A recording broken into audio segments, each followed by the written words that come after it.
Okay, I see a counter. Says live. I think it's so weird. We're live? Says we're live. We're live? Oh, there we are. Hey, everybody, this is Johnny Beane, and it's 5:33 p.m. out here in Santa Cruz, California on, what's the date? October 22nd, 2019. And I think John Mancuda is here. Hey, man. Check more on Tuesday. Happy Tuesday, everybody. I've already blundered. Oh, David. You have? You didn't hear it? You didn't hear the music? No, I didn't. Oh, good. David Nesdall and Buddy Guy together at last. Okay. Well, hey, you guys. I'm at the studio. I'm about to leave, so I'll let you guys take it, and I'll be back in about 20 minutes. All right, don't worry, Johnny. Nothing will go wrong. Okay. All right, and subscribe. Leave a thumbs up. Subscribe. I'll see you guys soon. You guys, take it. Okay. All right. Now we're going to have a full auction of Johnny's gear. Yeah. Dave and I will divvy up what we each want out of Johnny's possessions, and we'll sell the rest. Yeah. Right? It's a lot to sell. Yeah, there's a lot of stuff over there. And here's the challenge. Because Johnny is where he is, I'm going to be very, very clean for the next 20 minutes. Let's see if I could do it. Just like at a real TV studio, let's see if I could stay totally clean. Mm-hmm. Yeah, I can do it. It's not as fun, but I can do it. I've got my my very own dump button here. Let's try it.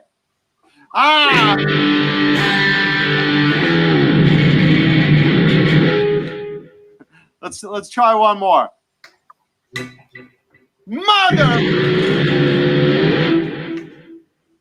Yeah, that works. Perfect. How's everybody doing?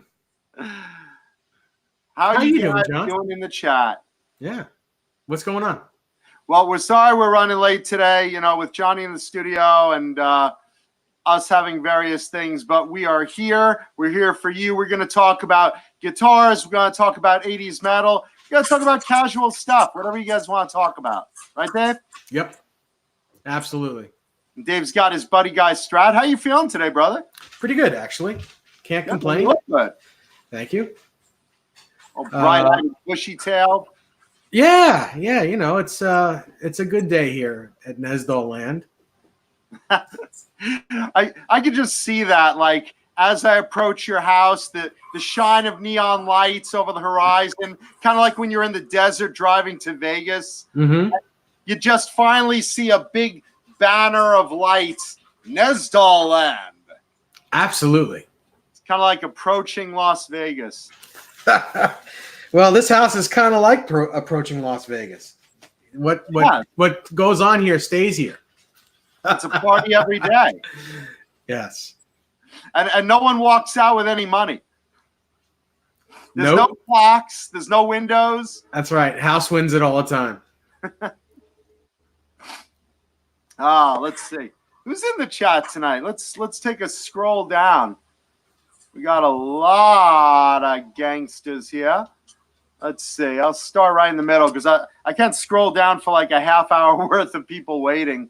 It'll be the same names. All right, let's see. Joe Hervey 84, Amanda Coombs, R2R3 Locking Nut, David Ennis, Joe Hervey, my Jew brother, the Metal God 100. Hey, Johnny, yes, popped in. Yes, Rat is considered 80s metal. Oh, yeah. We could talk about Rat. Nightbot's in the house. Hugh Caldwell, Brendan Buttcheeks, Vistalite 1972, Kelly, Hugh Caldwell, Layla's Guitar Daddy. Who's your daddy? Jim Nicholas, Carlos Figueroa, Pal Guitars. What's going on, brothers? Soda and Milk, David Long, Thomas Santiago, Chris Bevan. Let's see, Lonnie Hoke, as I scroll down. David Ennis, I should mention the Chad. The Chad, by the way, is selling some beautiful guitars. I saw it. Did you see this, Dave? No, what's he selling? The Chad has a really beautiful blue-green Ibanez gem. Really nice one. Oh yeah. He gave me first dibs on it. I just don't need another gem. Otherwise, I would have bought it. And also a Mick Mars Kramer replica. I think it's out of a Focus. I think it's made out of. It's a really gorgeous looking guitar. So which one is it? Don't tell me it's the faces, the face masks. it's the face. It's the Theater of Pain guitar. Oh really? With the masks. I think it's out of a Focus 1000. I believe that's what he said. Chad, you could jump in and plug it. I just thought it was a really great paint job of that graphic, because that's a killer graphic. You should buy that, John. I want to make one, but I want to make one out of an 85 Beretta. You know? I'm willing to spend like the buku bucks to get it, but for those of you guys that want something that really, really, hey, look at there. What do you got there? Is that an 85 Beretta? It's actually an 84 Beretta, but yeah. Same thing. Yeah. Yeah, that's the neck and headstock I want. I really like those. I'm not going to butcher mine, but at some point I'm going to do that. Let's go on with the roll call. Lonnie Hoke, Brian S., Linny Lou, and Mary, I'm sure, is there. Shauna Marie Sings, David Ennis, David Nesdall in the house, Fruitcake Tony, Frank Conquerin, Krellbar, Brian S., let's see, Charles Green's in. Because I accidentally hit block. You love that when you scroll and you accidentally block someone? Let's see, who else we got? Jason Wade. Hope you are having a good evening too. Scrolling. Tube Supio. Did you mention CHS Guitar? I don't think I'm up there yet. CHS Custom Guitars is here. Hey!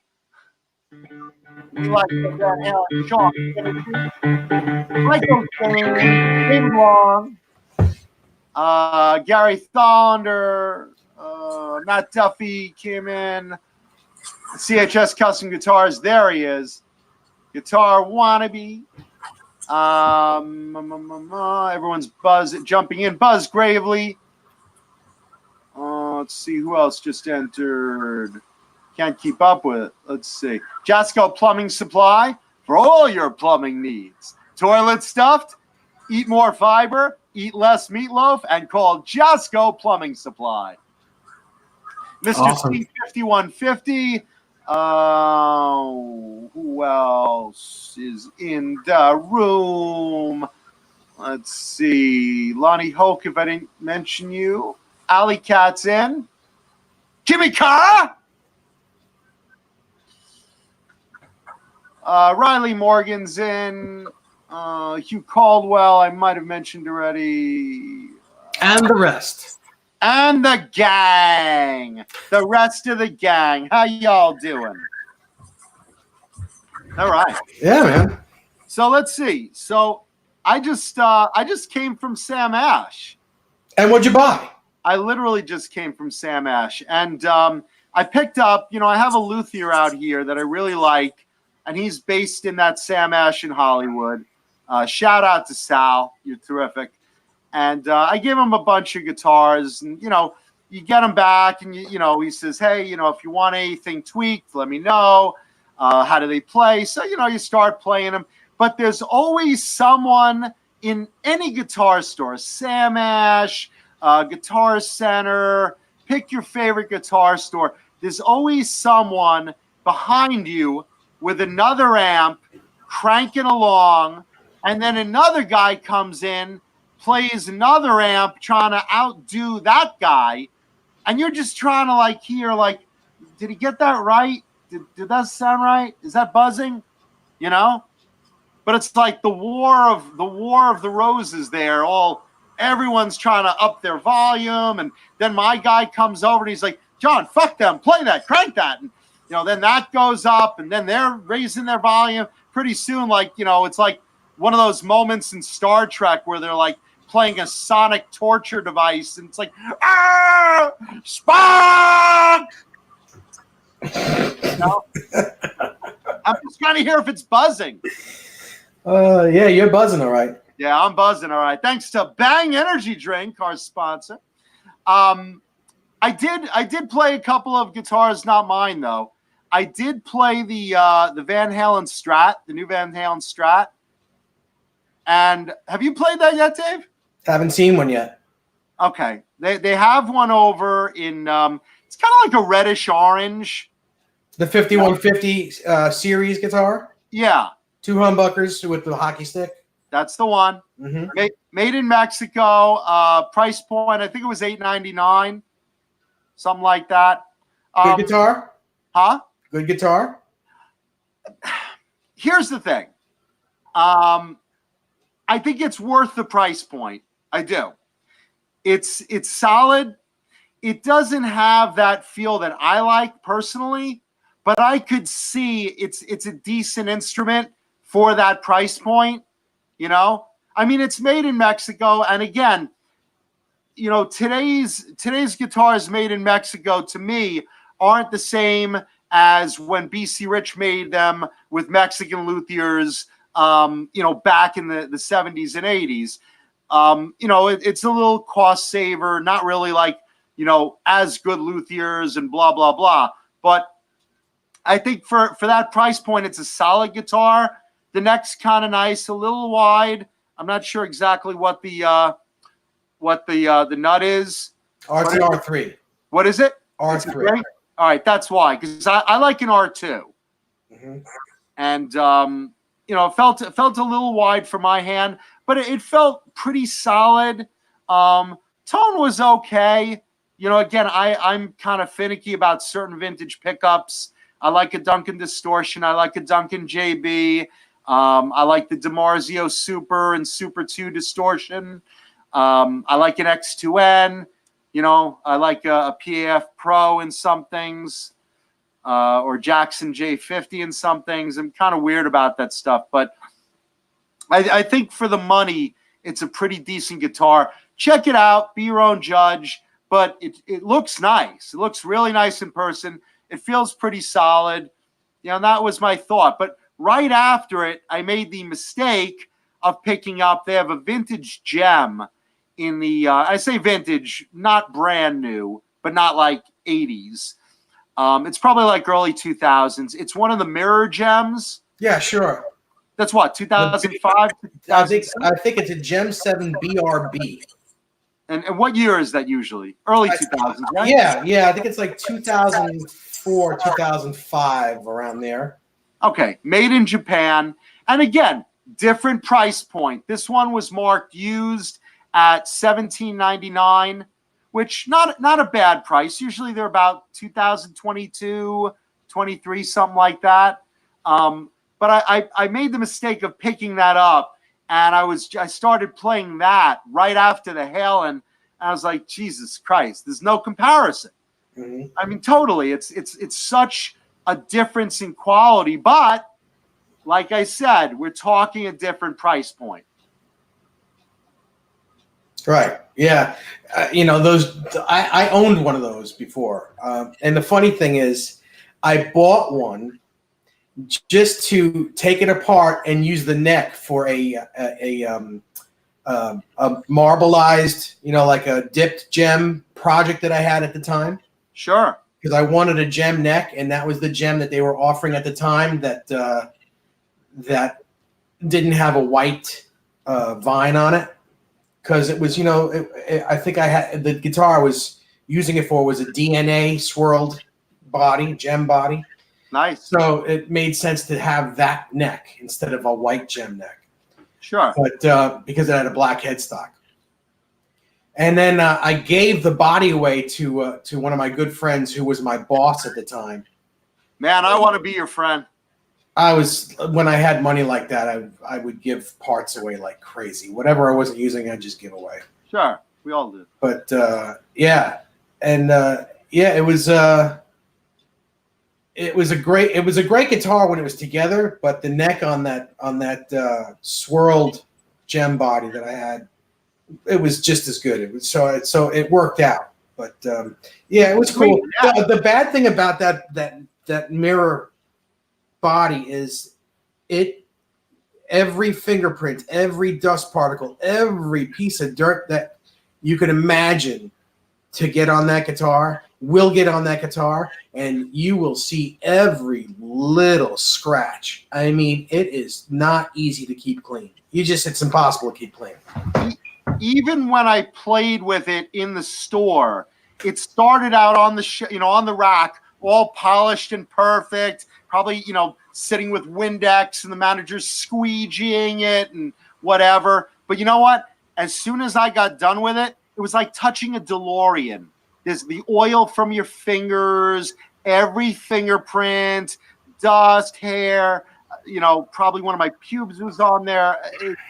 It just totally, just everything on that guitar totally showed after maybe 20 minutes of playing it. It was just a mess. Mm-hmm.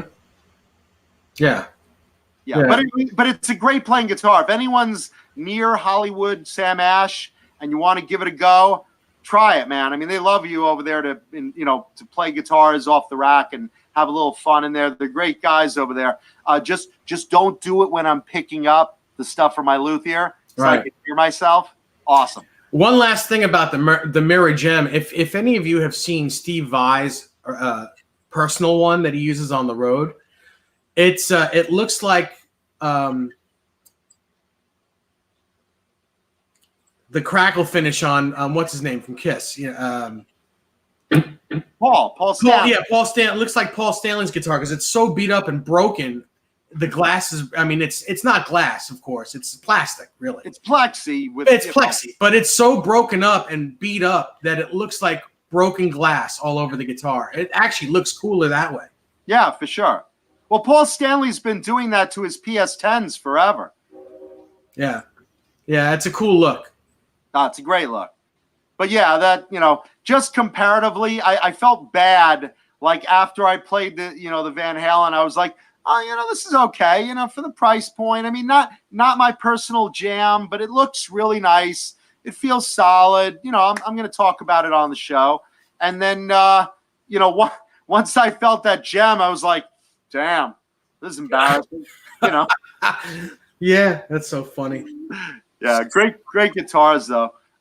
Keith Michael pointed out, by the way, someone made a donation. I missed who it was. Did you catch that? I will look right now. Thank you, by the way. I'm sorry. I'm behind. Lonnie Hoke. Who was it? Lonnie Hoke. Thank you, Lonnie. We really appreciate that. That helps let's see what all the animals. He said, "Is there a backstory to the EVH at Tool concert? To Eddie Van Halen at the Tool concert.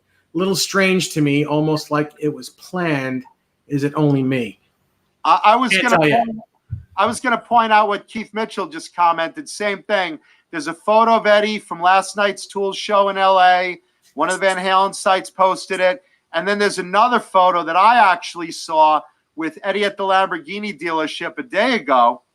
And again, he looked pretty healthy, right? Did you see these? Yeah. Yeah, he looks like he's doing okay. Yeah. Who knows?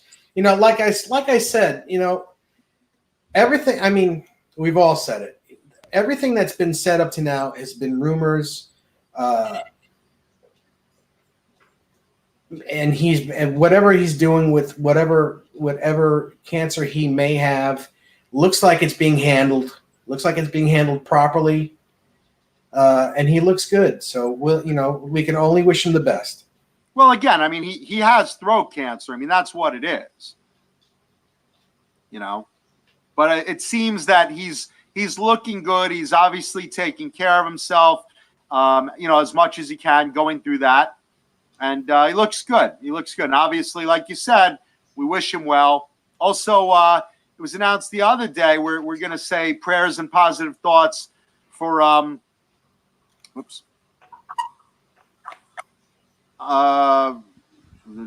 going to say prayers and positive thoughts for Minnelli from Quiet Riot. Yeah, Frankie Minnelli. Yeah, and he just came out and basically said, look, guys, FYI, I have stage 4 pancreatic cancer. I've been fighting it. Apparently he's been fighting it for a while. And, he also looks very good. I mean, look, with today's cancer advances, and I know this because I have relatives that have gone through this, there's a lot of treatment advances that there weren't 20 years ago. So I'm very positive thinking for these guys. And, we're all praying for them, pulling for them, and wishing them well. So, Frankie, Eddie, we love you guys. And, God bless. Yeah. Can you guys hear me? Yeah. Yep. Welcome, John. Hey. Welcome. Thanks for having me. Yeah. Thanks for joining us. Oh, yeah. That Tool show. I heard about that last night. TMZ reported that Eddie was going to be there 2 days ago. 2 days ago? Yeah, the day before the show. Was he playing? No. Just a guest. He went to the show. Wolfgang went. Okay. Wolfgang and Eddie, and I'm sure I've been gone since 9 o'clock this morning. I've been, but I'm sure you guys all saw the picture of Eddie taking the picture of the guy that wanted his picture taken in front of the stage. You guys saw that? Yeah, and the guy didn't know it was Eddie. I didn't see that. I saw the Lamborghini dealer photo. There was a guy that took a picture of Eddie Eddie was taking a picture of a guy that didn't know it was Eddie Van Halen taking his picture.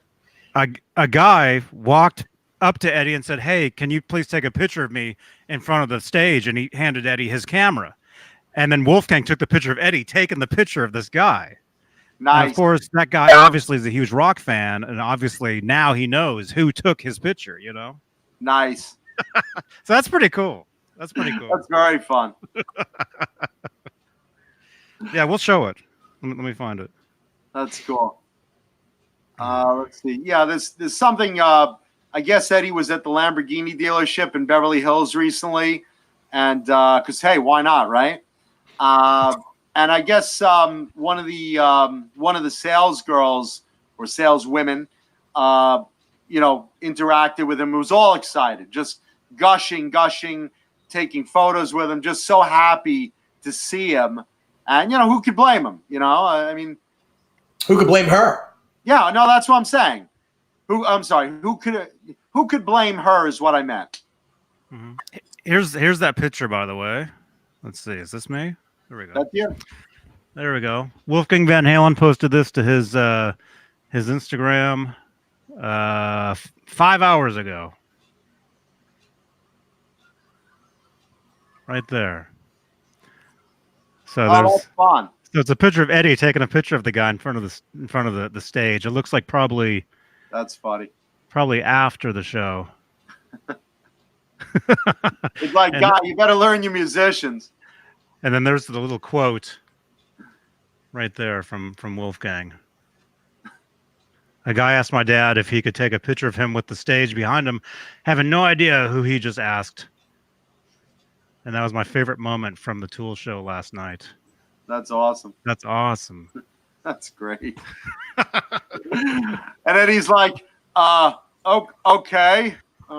Sure. That's terrific. It's like there was a photo online recently of someone who took a photo of, I think it was what's his name? Ferris Bueller. Who's Ferris Bueller? Jason Broderick. Matthew. Matt Broderick. So he asked to take a photo of Matt Broderick, and he asked the guy with him, "Could you stand on the side? You're photobombing me." And the guy's looking like, "Really?" And the guy turned out to be Jerry Seinfeld. That's so. The guy didn't recognize Jerry Seinfeld. Well, how do you recognize Jerry Seinfeld these days? He's bald. No one knows who he is now. I mean, it's very hard to know that's Jerry. How can you not know Jerry Seinfeld? If he talks, yes, but if he's not talking, he doesn't look like his old self. I heard a lot of millennials, right? I heard a lot of them don't think Seinfeld is funny, the show. I heard a lot of, because they were born, right when the show ended. Yeah. And Jerry Seinfeld, he hasn't been on, unless you watch a rerun or anything. Well, no, he's in that series, Getting Coffee with Comedians, and Cars, something like that. Comedians and Cars Getting Coffee. Yeah, that's it. Something like that. Yeah. Yeah, I'm gonna start a show. Whores in Cars, getting cream for the coffee. Wow, 25 minutes in. Hey, I did it. First, that's good. That's good. 25 minutes in. You did it, by the way. You Yeah, said 25 minutes. What do you think I do on a regular TV set? Do you think I'm dropping F-bombs unless it's like, the Johnny Beane show? No, but I mean, you said you could wait 25 minutes, and you did. Yeah. No, of course. I'm a professional. I mean, I don't go on a normal set and go, hey, fuckers, where's craft services? Who's the fluffer around here? Where's my dressing room? You fuck. This is Kissel. Get me my dressing room. Jesus. Look at the tits on that director. No, it's unprofessional. It's just here with my buddies. I'm going to cut loose a little bit, All the people in the chat, we're having fun. We're just, kicking back, having a little fun casually. All our friends. Man, that was crazy. I'm just catching up on the chat, so forgive me. Let's see. Johnny, what's new with you? Oh, man. I've been busy since 9 o'clock. I've been up since 6, which I know most normal people, they get up at 5,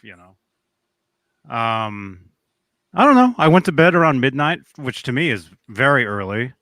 Got up at 6 and then basically been at the studio since 9:30, Yeah. And I was just getting out when we started this. And I think for the next few weeks, we'll probably be starting at 8:30 Eastern like this. Okay. Hey, Cameron Brown. Cameron. You guys did roll call? You named everybody? Yeah, we did some roll call. We took the show, man. You're not needed. Listen, if Eddie Trunk can do a solo show, we can. The two of us can hold down our show. A lot of people watch the rerun anyway, so we're golden. We're golden like a shower. If Eddie Trunk could do a show by himself, then certainly Johnny Beane can. Yeah. Mm-hmm. Yeah, I met him. One time. He's a nice guy. I guess he wanted nothing to do with me when I met him. Yeah, same here. I met him at outside Madison Square Garden at Van Halen in 2008. And I shook his hand and I said, I'm a big fan of your show, meaning that metal show. And he just walked away. Nothing to do with me. All right, well, maybe he's not a nice guy. I don't want to be kind.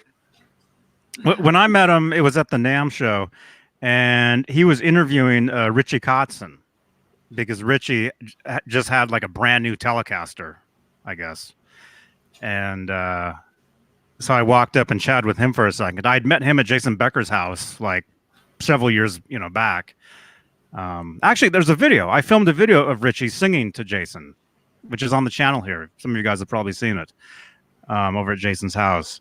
But and then Eddie Trunk was walking with Richie, and then he kind of fell like behind a little bit. And so I walked up to Eddie Trunk, and I'm like, hey, nice to meet you. Can I take a picture? And actually, he's like, yeah. He's like, sure. And I took a selfie, and then he went to catch back up with Richie Kotzen. So that was my experience. Cool. I mean, look, I've never met him. I see him at like events. I've seen him at concerts, like standing next to me. But I've never, I've said, hey man, how are you? Oh, hey, But like, I don't know him. He doesn't know me. But I mean, I don't know. I try to give everyone the benefit of the doubt until they, prove to me, hey, I'm just like Lars Ulrich, Mm-hmm. Yeah. Hey, Cameron Brown, I will tell you all about this guitar in a few minutes once we start talking guitars. So just give it a second. There's a good story behind this. So Well, finally. Is the story how so many people have been asking about that guitar? Well, I'll tell the whole story once we get rolling. Well, just to comment on Eddie Trunk, just looking at the audience reaction, James Severin says he didn't talk to you because he didn't have Coke. That's one. I didn't know he did that stuff. Brian Estes, Trunk swings from Ace's ball sack. All right, let's not get political. If you guys start getting political, I'm gonna start banning people. Political? Oh. Who's getting political? I'm just saying. I was talking about I thought he said Trump, not trunk. Trunk. Jesus. Sorry, I'm deaf. I'm deaf in one ear. Eddie Trump has nothing to do with metal. Sorry. No.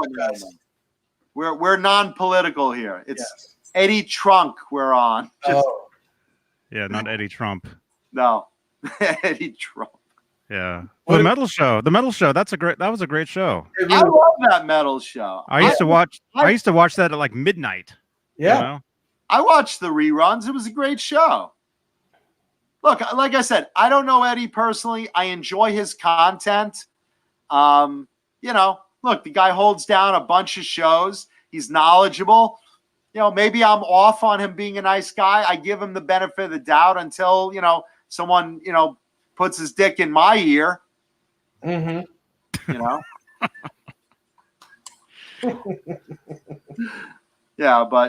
So that's when we're talking Ace Frehley, ball sacks, and cocaine, that's the 80s, folks.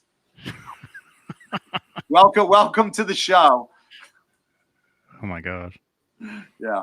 So Dave, give us the excuse me. Give us the story behind that guitar. This one that Buddy Guy Easter egg.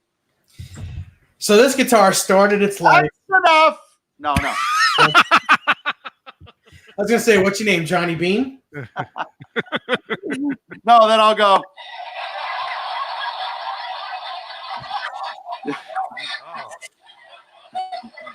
That's what Johnny would play the sound effects. Very nice. You'd be talking about the guitar, Johnny would be like,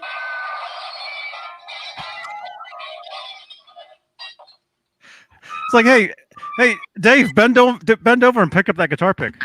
hey Dave, Oh, wait, hang on. That guitar.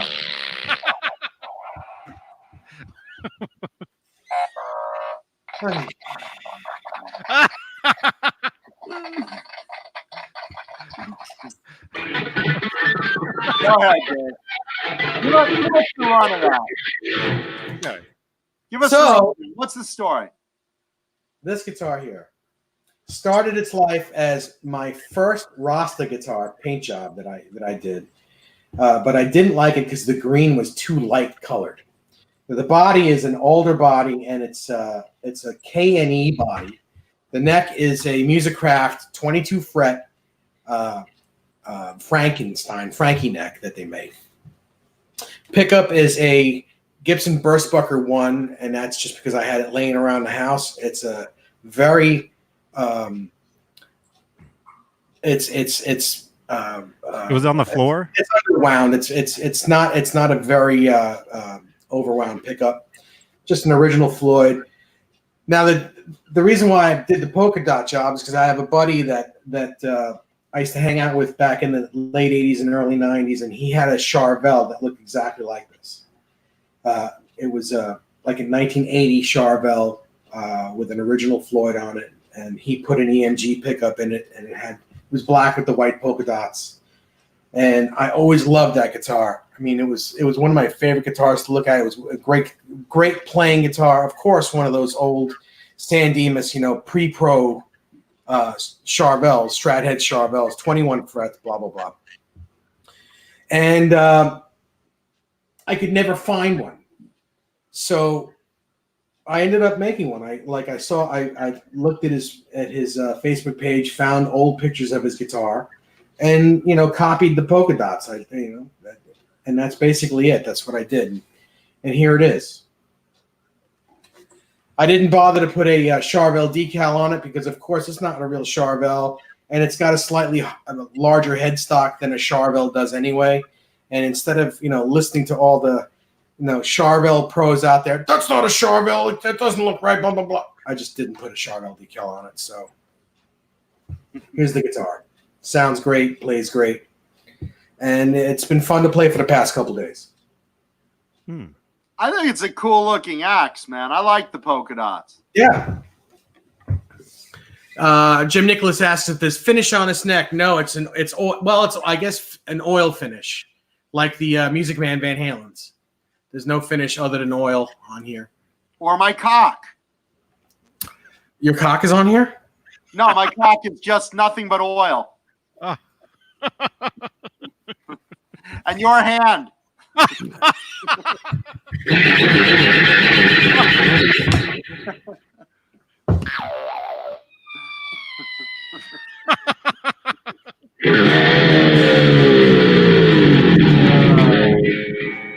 You know, it's funny. Joe Hervey spells it like I do, C-A-W-K.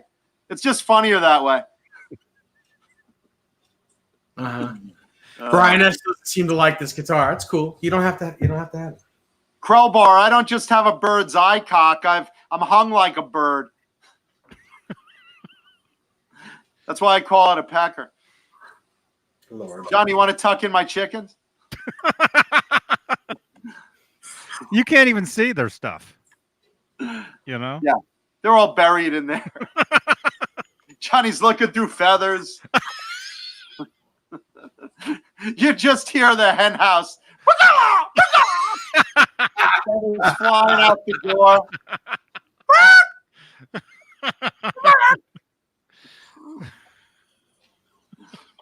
Oh, man.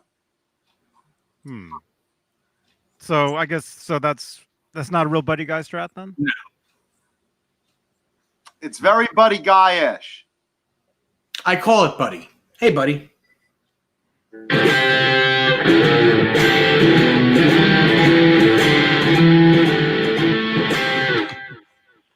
Thank you, Jim Nicholas. That's the Charvel 40th anniversary guitar. The pink bullseye over there. One of 11 Charvel anniversaries made for 2019 NAMM. Made with the original luthiers, the original builders, the original tools and jigs and equipment they used in 1979 to make the first ones. So very special guitar. I actually have 2 of the 11 now. I have one more that I will bring on to the show one day. But that's my pink bullseye. That's one of my favorite guitars to play recently.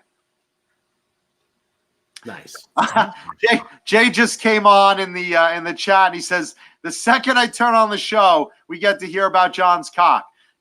40 minutes in, I didn't say anything for the first 25 minutes. You just timed it perfectly, brother. Jay Hannon, everybody. Yeah. Justice for Jay. Yeah. Jay got some justice. Yeah.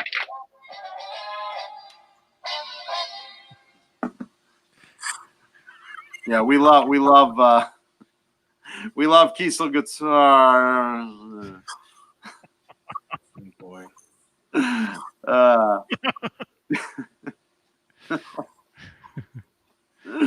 I would just love one show where we don't mention them. Huh? I would just love one show where we don't mention them. Yeah, it's not going to be a Tuesday, I'll tell you that. Mm-hmm. Yeah, Nightbot doesn't promote that video anymore. I took it out. Oh, there you go. Well, has Jay gotten his parts? All his parts renewed? Are they in hand? I think he's supposed to get some pickups, I think. I know. Yeah, I think they paid for them. Ordered pickups for him. They paid for them. Something else. We're very protective of our own on here.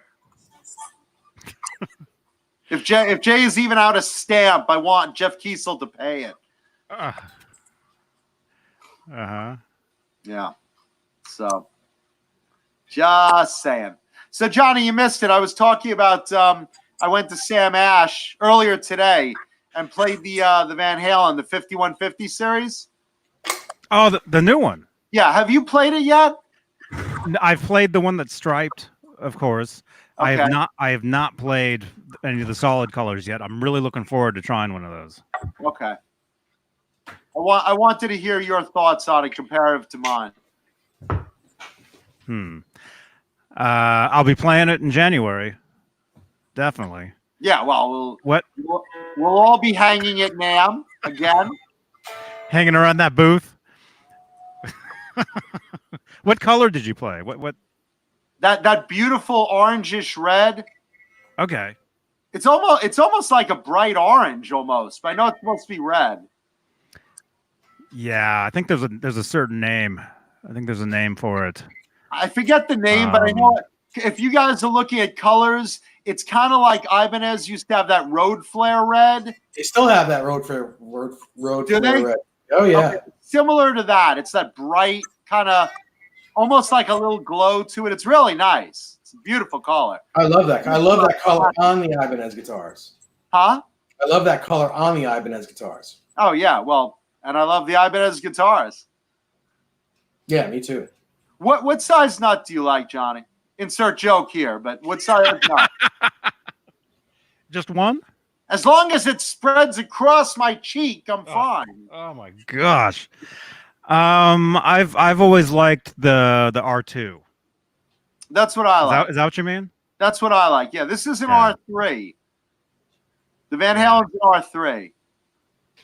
What about you, Dave? You like an R2, don't you? Yes, I like an R2, and in certain situations, I like the R5, depending on how deep the neck is from front to back. If it's a thinner, like the guitar you gave me, like the Lynch you gave me, right, that's an R5 nut. Yeah, but the neck is thin enough where R5 doesn't bother me. Because you're wrapping around a flat back. Correct. Yeah. I get that. A lot like Warren DeMartini of Rat. Mm-hmm. With his, I think he plays an R5, but with an R2 nut. Is that right? Yeah. Like the Frankenstein, the original Frankenstein is an R5 neck with an R2 nut on it. Yeah, that's basically what Warren DeMartini does. He has these super wide necks, and you can see he just puts that little nut in there, and you know. Well, he does that. He does that so there's plenty of room on either side of both E strings. Yeah, because an R5 nut on an R5 neck, both low and high E strings are almost off the fretboard. Right. So you'd have to put a smaller nut on there. Yeah. Mm-hmm. And also the official name for this, the red one, is Rocket Red. Rocket Red. That's it. Riley Morgan said it. Thank you, Riley. Yeah, it's a really nice looking red. And look, it's a solid guitar. I think the price point is right for it. It's made in Mexico, so depending on what you think of that quality, I think it's a decent guitar. But then right after it, I played that really good old Ibanez gem. Kind of ruined it for me. Mm-hmm. Yeah, I'm really digging the primer gray. They got some nice colors. There's a matte army drab. Ned is wrapped up in my cable. Hang on. No, don't play with it. Oh, geez, the cat's going to hang himself. The cat says, I've had enough about talking about Mancuta's balls. I've had it. Oh gosh. It's like he's almost like a kitten. We actually don't know how old he is. We're thinking he might be like a year, but he's a very small cat, and he always acts like everything's like brand new to him all the time. So nice. But yeah, I really like the primer gray one, and I'm really looking forward to trying one. I know they're releasing them now, so I'm sure there's a chance we might, get to like a Guitar Center, before NAMM and get to see one. Well, that's what you did, right? Yeah, I went to the Guitar Center in Hollywood. Okay, and yeah. Played it right before the show. Okay, all right. I need to get to the Guitar Center in San Jose. They might have one. Oh no, I'm sorry. I was at Sam Ash. Yeah. Did I say Guitar Center? Sam Ash. Yeah, well, you said Sam Ash earlier. Yeah. Okay, yeah. Sam Ash, I was at. Yeah. The one in Hollywood? Yeah. Across. Yeah, I have a great luthier there. I like working with him. I bring him a lot of my guitars, and while I'm in the store, I just play stuff sometimes. Mhm. Yeah. What else you do? Hey, Bozique, just entered the chat. What's going on? Hey, Mozik. Hey, everybody. Yeah, that's right, Bozik. Yeah, I'm really looking forward to trying one. I think they look really cool. I love the striped version. Bozique says without the stripes, they're not 5150s, but they're still good guitars, but not authentic. What do you think? Same guitar, right? That's what people are saying. The thing is, though, it's an official guitar. That's Eddie Van Halen's brand. So if it's called a 5150, he approved that name, and so that therefore it is a 5150 guitar. But I look at that as official. I do understand how some people are saying it's not striped. That doesn't make sense. But look, Eddie, he's had the numbers 5150 on several of his guitars over the years. The Ernie balls, the PVs, Sure. his studio, the side of his wall outside his studio says 5150 on it. All Well, he needs to do is put a set of strings on it. right? Weren't those guitars named after? I couldn't understand any of that. What? Oh, shit. Weren't those?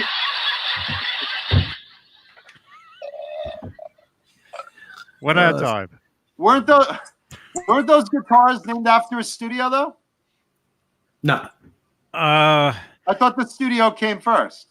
No, the police code for someone that's insane came Oh, first. right. It's an official California Highway Police Code. Right. That's where he got the name for it. He called it. He named his studio that back in the day, back in '83. That's what I'm saying. But Yeah, that's pretty much. Didn't the studio come before he named the guitars? Yeah. There was the studio, and then there was the Kramer guitar, and then there was the Right. album, but the song. Right. But that's what I thought. I thought the studio came first. The studio was first. That's what Yeah. he named the guitars after. Or I mean, technically. Yeah, and the amps. The amps. Right. 5150 is basically I guess a registered trademark, I guess. That he picked up years ago.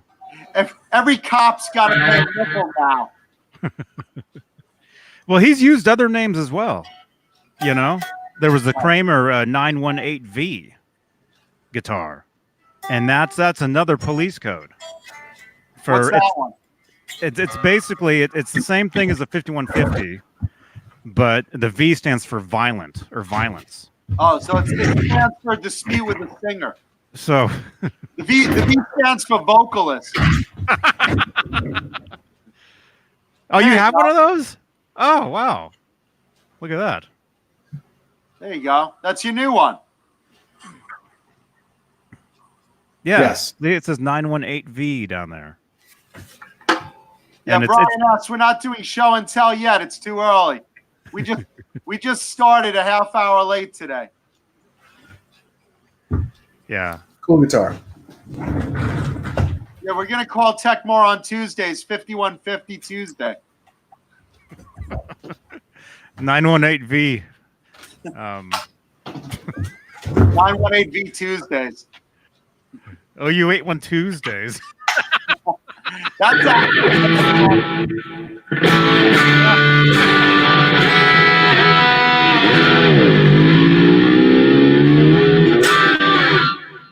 Look at Brian S. jumping on. Show the guitar! Show the guitar! Show the guitar!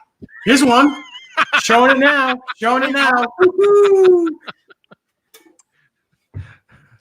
I'll show today's show and tell guitar later, man. Shondell. That's the Italian version. Shondell. It's a John Dell. It's a John Dell guitar.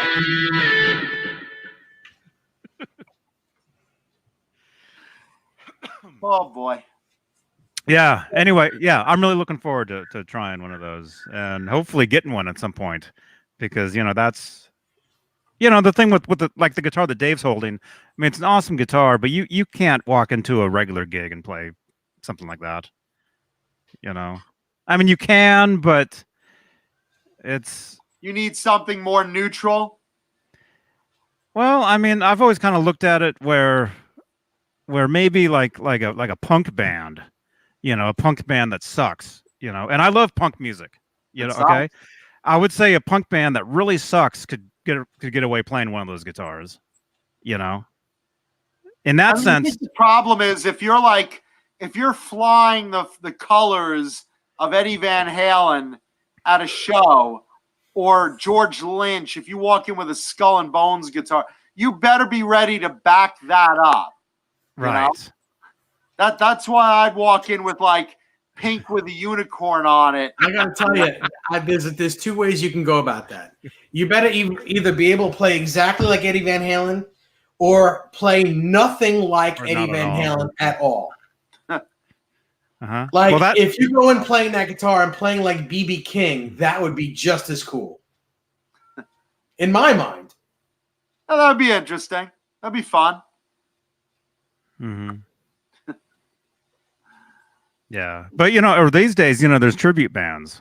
You know, there's Nerd Halen. You know, Nerd Halen! where of course they can get away playing those guitars because it's part of the look. Yeah. You know, but I guess what I'm saying is with the 5150 series, the new guitars where it's just solid colors, you know, that's a guitar you can play anywhere, and it's fine. I mean, how many times did I say on this show alone that I wish I had a guitar like my 5150 guitar, but without stripes on it so that I could play it, because it's such a great guitar. You know, it just makes sense. Maybe, you know, I'm not saying that the powers that be at EVH heard me, but I'm sure a lot of people have that same thing. Like they build a 5150 replica and they wish they didn't put stripes on it because it's such a great guitar. Now they can't really use it live. You know, like anyone, it just makes sense to have a guitar like that with no stripes on it. Well, you had one of those guitars, and remember, it wasn't painted yet, and I told you not to stripe it. Do you remember that? No. A long time ago, one of those guitars you were having made, and I said, Dave, don't. That's a great guitar, and you were like, man, this thing's great, but it wasn't painted yet. You don't remember? Oh, it was the neck. That neck. Yeah, it was the neck that's the neck that's on the 1984 guitar now that I'm giving to Michael Smith. You're giving him that? Yeah. Whoa. That's very cool. What? Why is he putting it on something or? No, I'm giving him the guitar. Oh, the whole guitar. Okay. Yeah. Mhm. Johnny said the neck. I didn't know. No, that neck is on the guitar that I'm giving him. There was a time where Nesdal kept showing the neck off before it was on a guitar, before it was painted, and that neck is actually, it's very special because part of the wood of that headstock is from Paul Unkert's, is like bedpost or whatever. It's his grandfather's bedpost. It's made out of walnut. Made out of walnut, I guess, which is the exact same piece, the exact same. It came from the exact piece of wood that were used on Eddie's actual guitars. Exact. Yeah, it's from the same exact bedpost. Yeah. Yeah. Mm-hmm. That's funny. Yeah, was it made of morning wood? Yes. It's made of walnuts and these nuts. Evening wood and morning breath. Yeah. Nice. Hey, Quentin James just came in. Quentin, hey, dude. What's up? Also, Ernest just came in. Welcome. No, look, I mean, if you're going to have a Halen guitar made, have a Halen guitar made. If you want something totally plain Jane, there's a million options, man. Absolutely. I'm one of them. Have me build you one. Be happy to do it. Dave the Guitar Whisperer. What's that website? TheGuitarWhisperer.guru. Dave will build you guys anything you want. Yeah. I'm building a guitar for Jasco Plumbing Supply right now. Are you allowed to talk about it yet, or? Nope. Can't talk about it. Nope. But I am building him one. Should be done by Sunday, I think. I should be getting the painted body and neck on Friday, and I probably will put it together over the weekend. I love your work, man. Thank you. Yeah. Oh, wait. Are we talking porn? No. Oh, we're talking guitar. Yeah, no, I like those too. You saw that film too? You build really good guitar. You know, it'd be funny if Dave just like, you know, was in a porn, but they had like a stunt cock. Oh. You know? So like you'll just see Dave like come out. Did you say stump? Yes. I'm the plumber. Oh, are you here to fix the pipes? I'm here to router your pipes. I'm here to unclog your pipes. Oh, and then the music starts, you know. The music starts. And you just see The Dave disco music. like this. But then you cut away to the bottom scene and you see like the body of a black man pumping this woman, right? And then cut back to the top and it's Dave. You know, and then my cut to gosh. the bottom, it's a big hung mandingo guy, you know. But the It's bottom's really different. funny. You know, that's a stunt cock, you know. Oh. That actually sounds like that'd be a comedy. That'd be very fun. That You know? I'd produce that. what's that Yeah. noise? Dave's rolling away. That actually sounds kind of like, remember when you were wearing that cereal box? Oh yeah. Well, That's that was the scene from a legitimate movie. That was from Hollywood Sex Wars. yeah. But it wasn't a porno. It was, you know, it was a comedy. Yeah, I saw the trailer. I put the trailer for that in the Discord after we had talked about that. Yeah. And the movie looks pretty good. The movie was funny. It had funny moments. You know, I mean, I loved my scenes in it, but the original cut before they got all scared from a lawsuit from General Mills was even funnier. Because you just see the girl, you know, I'm trying to talk this girl into blowing me, and, you know, I'm offering her money. She needs money desperately. And there you just see her grim face pulling down the Frankenberry cereal box with the mouth on it. You know, the one right There it is. That's it right back there. That's it right there. And but they don't show it as much in the movie. You just kind of see like part of it because they were so scared. I saw the rough cut. It was hilarious. And then they edited it a little bit so you see less of the cereal box face because they were so scared, even though the box is modified and says Monster Berry on it, you know, they're like, well, the character, I mean, it's obviously Frankenberry. They're going to sue the fuck out of us. You know, Ivan Reitman's going to flip. It's like, all right, man, you know, whatever. But, you know, so it was one of his movies? But Was it's it his? still in there. It's still in there. Was it an Ivan Reitman movie? I think it was, let's see, it was Paul Sapiano directed it. And I think Ivan Reitman like was one of the producers, I think. Something like that. I'm pretty sure. I don't know. Reitman has fucked me over. Probably. It was it. I had a whole scene in Eurotrip. I flew to Europe to film this thing. I was there for a month and a half filming this, and like this whole scene gets done with me and Scotty Melchior, the lead in the movie, and Matt Damon's in the scene playing the rock song Scotty doesn't know, and that's my scene. I'm the bartender talking to Scotty about it, and they finished the whole movie. I get a call from the producer. Hey, good news! Your whole scene was left intact. That's great. And then like I'm telling everyone and their mother to watch this movie, go to the movies. I'm in this new movie Eurotrip, blah blah blah. And I get a call like maybe a week before the film is released. Hey, Ivan Reitman says the film's got to be 20 minutes shorter, and your scene got knocked out. And I was like, what? I think you see like maybe my elbow leaving the beginning of the scene. Something like that. And what's funny is I still get paid. I still get these residual checks from the film Eurotrip because, you know, you do these scenes you're still a union member. They pay you for what you say. But like nothing made the film. Just the elbow. Yeah, and you know, Dave Mandel, as sweet as he is, he calls me up and he's like, look, you know, I'm sorry about that. You know, we'll make it up to you in another film. But hey, listen, Kevin Costner got left out of The Big Chill.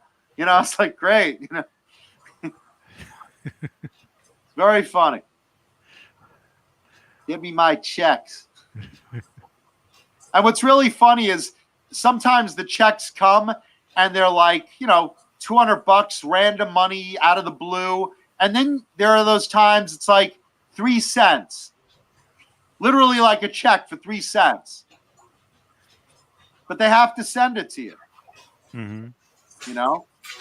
Even though they're losing money on sending it.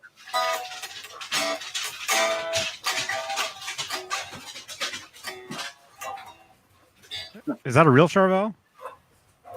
What Nope. you got there, Dave? Body's a real Charvel. 79 Charvel. That's a 79 body? Yeah, Wow. certainly is. Is that the original paint job on it? No. No, it's not. Okay. Oh, okay. It's an exact replica of the Bumblebee. Yes, but it is a real 79 Charvel body. Great body. Yeah. Let me see the route on that again. Lower it a little bit. There you go. Okay. That's interesting. That's a weird route. What was the original finish on that? I have no idea. I guess is that the boogie route, Dave? Yes. Okay. Boogie Body's route, yes. Okay. Because they had a couple of different routes, and that looks like the old Boogie Body's route to me. Mm-hmm. Yeah, like it's the same way on Eddie's guitar. Okay. What month is that? Well, I'm sorry. I'm sorry too. You were playing. I can't hear you. I apologize. What'd you say? What neck is that you have on that? I believe now. I don't know because I did not build this guitar. This was one of Rob Johnson's guitars that he got from a buddy of ours, Jerry Leica. And I believe this neck is a Musicraft neck. It feels like one, but I never took the neck off, so I don't know. But it feels great. It's a 22 fret neck, which isn't right for the guitar if you're making an exact replica, because the exact replica had a 21 fret neck on it. But this neck is such a good neck that I didn't want to change it. It feels amazing. It feels perfect. Looks nice. Yeah, it's a great guitar. Richard Miller in the chat asks, if you had $800 to get a Wolfgang, what would you recommend? A newer EVH special or an older made in Japan or an 89 PV Wolfgang? What do you guys think? 89? There's no such thing as an 89 PV Wolfgang. Not a Wolfgang. Is he talking just an 89 PV?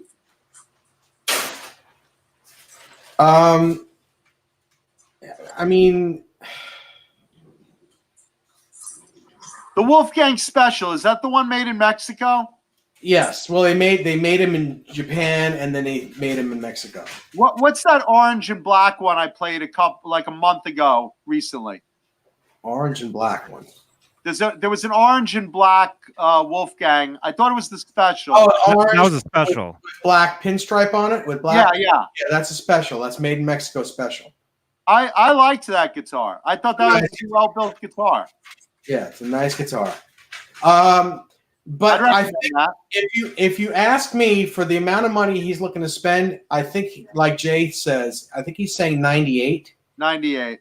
I would go with the American-made PV Wolfgang for that much money. For if he's looking to spend that much money, anytime you can go American-made, I'd go American-made. Well, $800 is pretty cheap for one of those too. Yeah. Mm-hmm. They go for over. The one that I sold to Michael Smith, it was more than $800. Yeah. $2 more, actually. No, that was a great guitar because that guitar came here. I set that guitar up and sent it back to Michael. Mm-hmm. It was a great guitar. Mm-hmm. Now you know what I smell like. No, I don't. You know what I did with that guitar? Do you know what I did with that guitar when I got it? Oh, When no. I had to fumigate it. You're like, why is this whammy bar so big? Woo! Woo!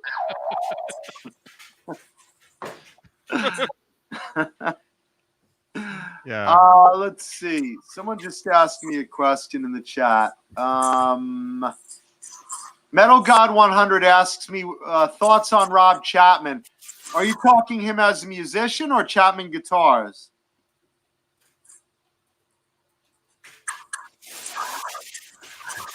Well, I'll give you my. I've played some Chapman guitars, and I don't like them.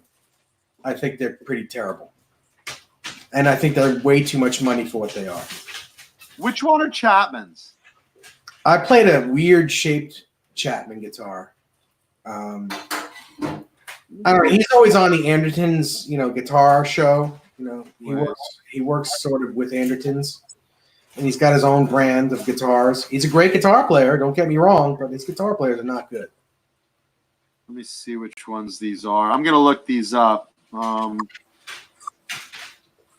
I haven't played any of these. I've never played one, man. I'm sorry. I will make it a point when we go to NAMM in January. I will make it a point to specifically go and play one. Does he even have a booth at NAMM? I would imagine, right? Everyone has a booth at NAMM. I don't have a booth at NAMM. Well, true. Maybe you should. Krellbar, I don't think it was a ghost guitar. It was some sort of explorer-looking thing. I really don't know. I don't know much about them. I'm just reading some of the comments. They're okay for what they are. Chapman's are at Guitar Center. Maybe I'll go through the week and try it. Not a lot of good reviews coming in the chat though. Setups are horrible. Guitars have issues. Ran to China, made a deal. No, maybe I won't even bother. I don't know. I always try to make my own judgment, but I mean, look, guys, I like a lot of vintage guitars from the 80s. So, like, I love that feel. As far as new stuff, I like some of the stuff Ibanez has done. I like some of the stuff ESP has done. Love the Jackson Charvel custom shop. And I know BC Rich's custom shop, which, again, handmade, turn out some great stuff. Mm-hmm. As far as, mass-produced stuff, it's probably not going to get a good review from me just because of what I like. So, just saying. Yeah. Eduardo asks if my thumb is getting better. It's not getting any worse. I'll tell you that. Not getting any worse. Has it started to get better? Not yet. I've been prescribed some oral medication for my thumb to get better, and it usually takes about 6 to 8 weeks for it to start working. So I'm 4 days in. So we'll see what happens. And thanks for asking. I'm just looking. Bozique points out that the Chapman guitars have 2 levels. There's a Korean level and an Indonesian level. Not horrible for the money, but nothing to write home about. I don't want to play a guitar that's not horrible for the money. I want a good fucking playing guitar. Yeah, I want a good guitar, period. I'll make it play good. I don't even care if I get it not playing good. I'll make it play good. I just want a good guitar. Good neck and a good body, good pickup, good bridge, stays in tune. That's all I ask. I'll do the rest. I'm telling you, man, I'm going to get you that Mojo Jojo Daisy Rock and have you turn that into something great for me. Yeah, I agree. I'll do it. I want to do that. I really do. So just real quick, you guys asked if I could talk about the guitar that I'm building for Jasco Plumbing. I'm not going to say anything, but I'm just going to say Jasco Plumbing. Jasco Plumbing. No hints there, right? None at all. Okay. Hugh Caldwell asks, am I going to YouTube NAMM next year? YouTuber Nam. YouTuber Nam. Do you mean are we going to broadcast from Nam? Is that what you mean? Probably. I mean, I guess, like, you know, Dave, are you going? I'm not going this year. Maybe 2021. Is Jay going? I don't know. I don't know. Johnny, you're going to NAMM this year again, right? Yeah.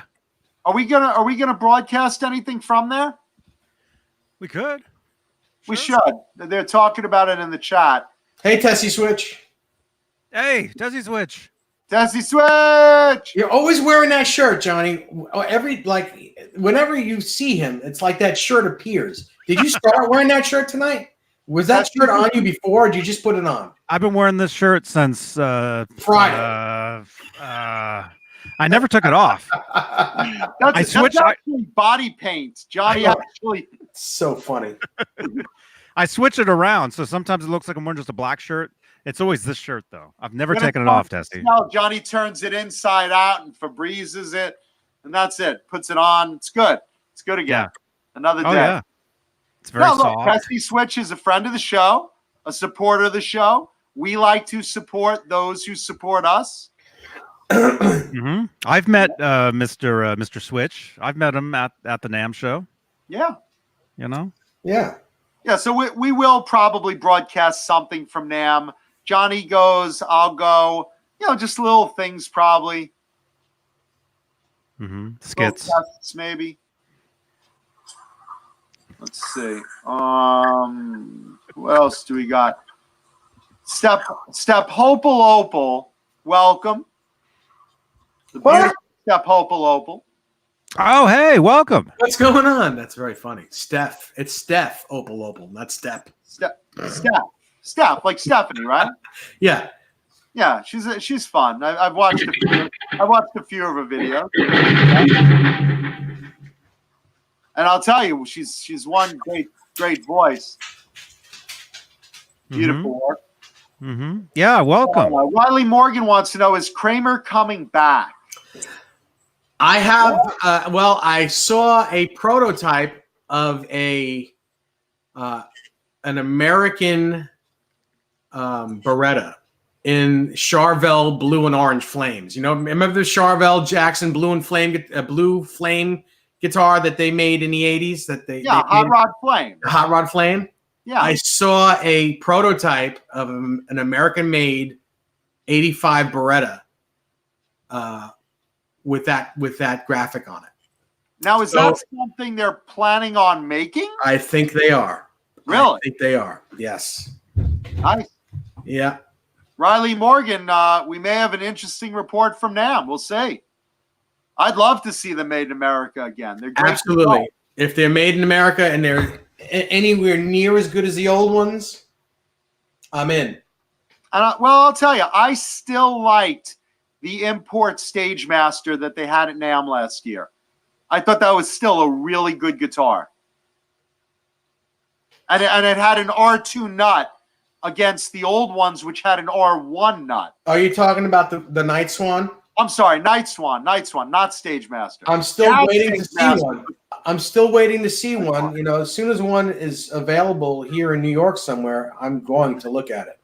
Music Zoo doesn't have? Nope, they haven't got one in yet. They've got the 84 Beretta, the 85 Beretta. You know, they got all that stuff in. I think they even got a Stage Master in, but they haven't gotten a polka dot Night Swan yet.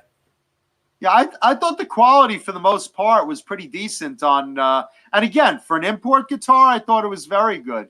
On the, I mean, even so, even if it's not good, the body and neck, I'm sure, are going to feel good. Yeah. Put a real Floyd on it, put a real pickup in it, and you got a great guitar. Yeah, but the Night Swan felt good right out of the gate, and again, probably because they upped the size of the nut. Mm-hmm. I like an R2 neck. The originals were so fucking narrow. Yeah, they were small. But I think Vivian has a small hand, and that's why they did that. He does, and you know what that means. He's a good player. Yeah. This means he gets around on the neck faster. Yeah, that's what I was thinking. His small hands. Let's see. Tessie in the house. Maybe that's why he plays rhythm guitar for Def Leppard. Phil's not letting that roll go. Mhm. Let's see. Jason Yeah. Wade wants to know, what do you play your guitars through? Amps, modelers, computer software programs, and which ones? Okay. I have, let's see, 1, 2, 3, 1, 2, 3, 4, 5 amps now. I have 5 amps. I have a Viper modeling amp, which is like, I'm not crazy about it. It's just one of those amps. I just keep it a different location just so I have an amp there. But it's not like something I'm treasuring. It's okay. It's, it's modeling amp. My go-to amp is a GK ML250, the little lunchbox 100-watt amp with the two cones. I love that. It's solid state, but it's like a very distinctly 80s sound that I played through like when I first got guitars. So for me, it's like part tone, part nostalgia. I just love the fucking thing. I also have a Marshall Silver Anniversary, which is basically like a slightly modded JCM 800, 50 watt. It's a great amp. It's Marshall. It's tube. I got an orange. What is that? A Rock 15. I got it recently, so I'm not sure of what it's called. I think it's a Rocker 15, something like that. It's a tube amp. It's an all tube amp. I like the clean tones of it. The distortion I could take or leave because I like the Marshall and the GK better. Orange Rocker 15. That's Yeah, it's a little combo. Yeah, it's like an $800 combo amp. And it's a cool, clean tone. It's an okay dirty tone. I personally prefer the sound of the GK and of the Marshall, but that's what I play through. I have all my amps are combo amps, just FYI. Mm-hmm. I don't have heads. I don't have big cabs, nothing like that. No one wants to hear me play loud. Trust me. Yeah. I'm not as good as Dave or Johnny or Jay. I'm really digging the. I was at Guitar Center, a couple weeks ago, and what was I playing? I showed off some guitar I found. Oh, it was a white Wolfgang. An ivory Wolfgang, yeah. And I plugged it into an orange. Was it the Crush Pro? The little guy.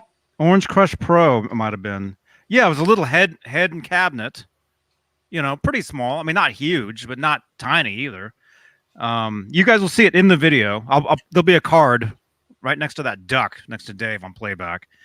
Because they have the Crush, they have the Tiny Terror. You got those little heads. Tiny Terror is great. It's a great sounding head. Yeah. Thrash metal. Were you just calling out my name with question marks, or was that Dave Ennis? I don't know. It was the Orange Crush Pro 120. That was a really cool amp. I thought it sounded amazing, and I really liked the setup with the switches. It had like built-in reverbs. Had 3 different reverb settings with just a 3-way toggle. You could cut the power in half. You could cut the power to a quarter. I mean, the setup is great. They're really solid built amps. The only 2 things I would change slightly the tone of the dirty channel, and that the logo is like in a bad location, I think, on the cab. Like if you want to mic it up, you know what I'm talking about? Let me see. Oh, it's right in the middle. Yeah. It's in the middle of the cone. It is? You say? Well, maybe that's part of the tone, maybe. But that's where you can't actually put a mic right in front of it. So that's the orange sound. It has to be from the side. It's like the brown sound. That's the orange sound. Brown is close to orange. Yeah. Yeah, once you eat a little chocolate. No, but it's a good tone. I love the clean. The dirty, it's good, but it's not as good as I think as my GK, and I don't think it's as good as the reverb of a Marshall.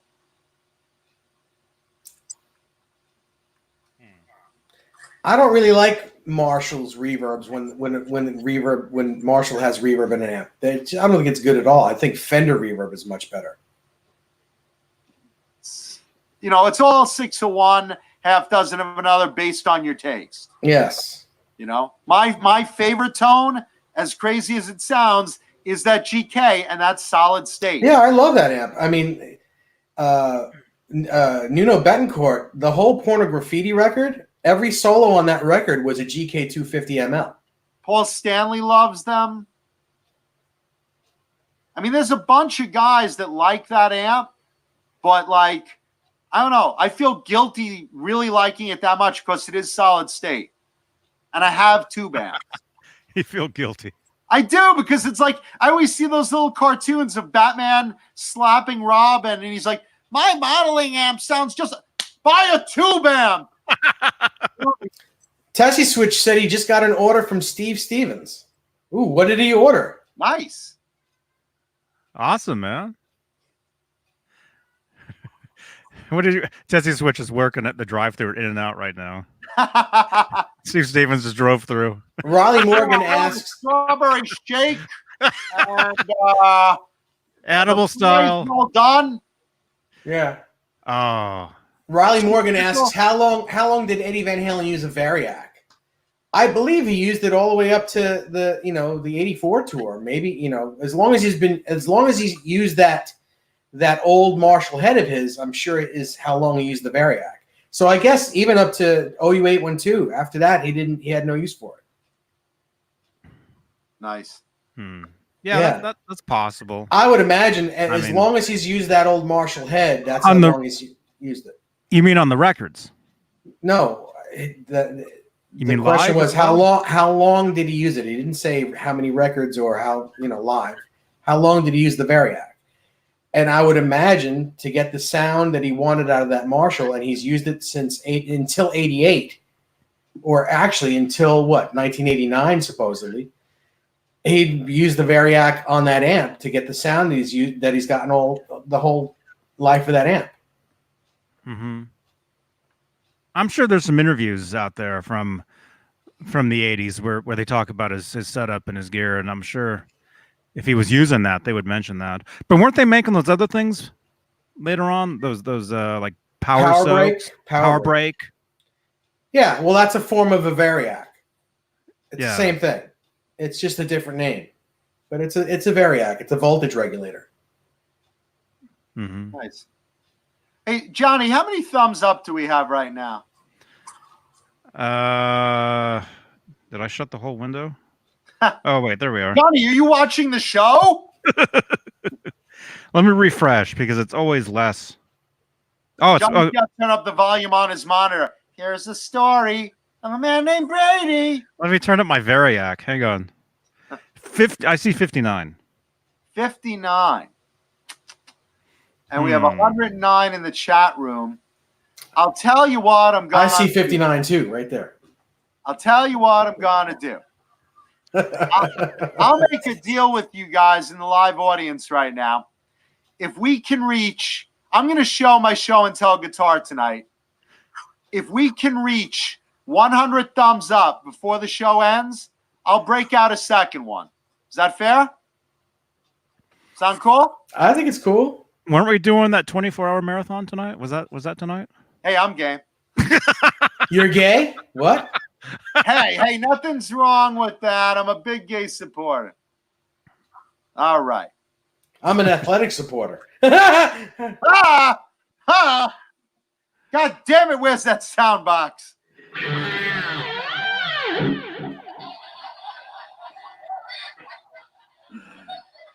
Ladies and gentlemen, Dave Nesdall. Speaking of supporters, thank you, Bang Energy Drink, which I don't happen to have one on me right now. And I got to say it, though. It's part of the deal. And thank you. Look what I got. Swiss Picks. because I love these fucking things. I love Swiss picks. I use them. Supporters of the show, you guys should try them. Swiss picks, we love you. So give it a shot. And look what I got. Put on pants! A Put very on pants! no, a very large tab of brown acid. Oh, I'm sorry, what is that? Said it's a very large tab of brown acid. I thought it was a penny. I got all excited. No, I thought that was a brown M&M just backwards. No brown M&M. it's a W and W. W&Ws? I'm going to break out the first show and tell guitar. If we can reach 100 thumbs up before the show's end, I'm going to break out a second one. So as all you guys and gals in the chat know, I'm a big supporter. This is Breast Cancer Awareness Month. Pink ribbon, breast cancer awareness. Know your girls. If you know someone with boobs, have them check for breast cancer. I'm happy to help out. Put my hands right on the screen. I'll check for lumps, but I'm not a professional. So have your breast checked, know yourself. And right now, for breast cancer awareness, we are showing a pink guitar for show and tell. I just got this one.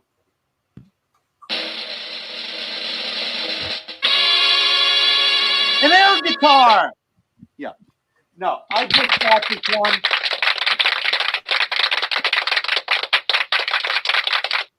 You guys know I love old BC Rich. A friend turned me on to this. I could not resist it. Look at that thing. Oh, my goodness. ST3, people.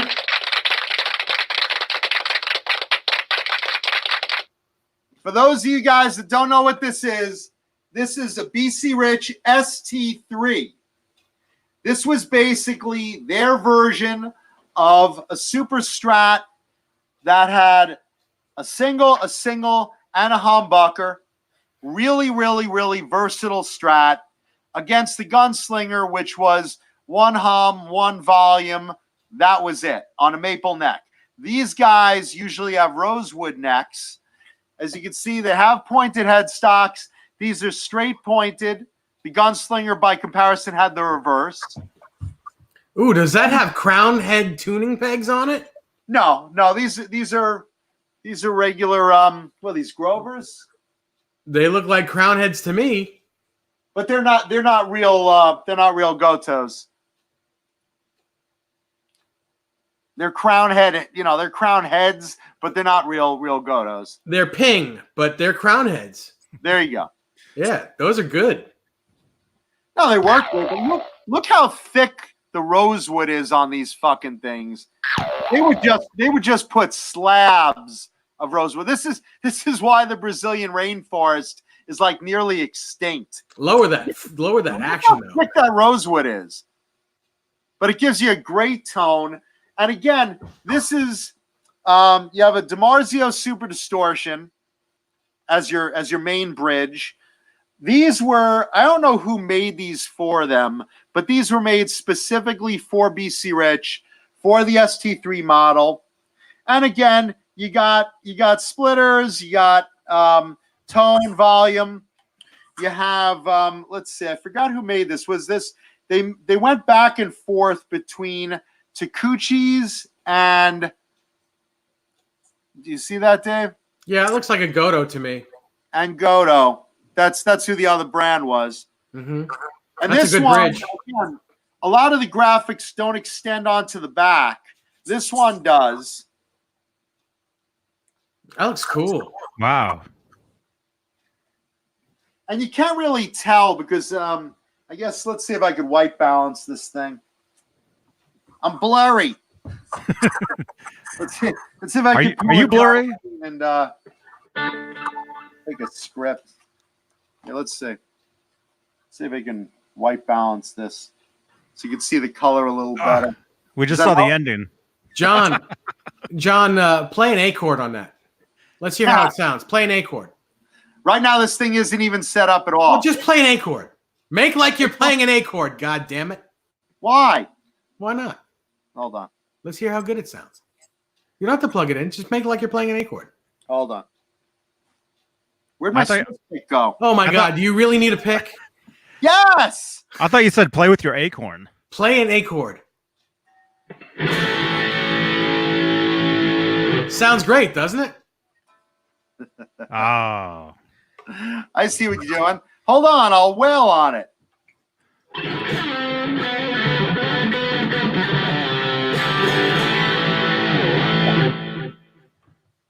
I really should put an amp in here. An orange amp. Yeah, I should put the orange in here.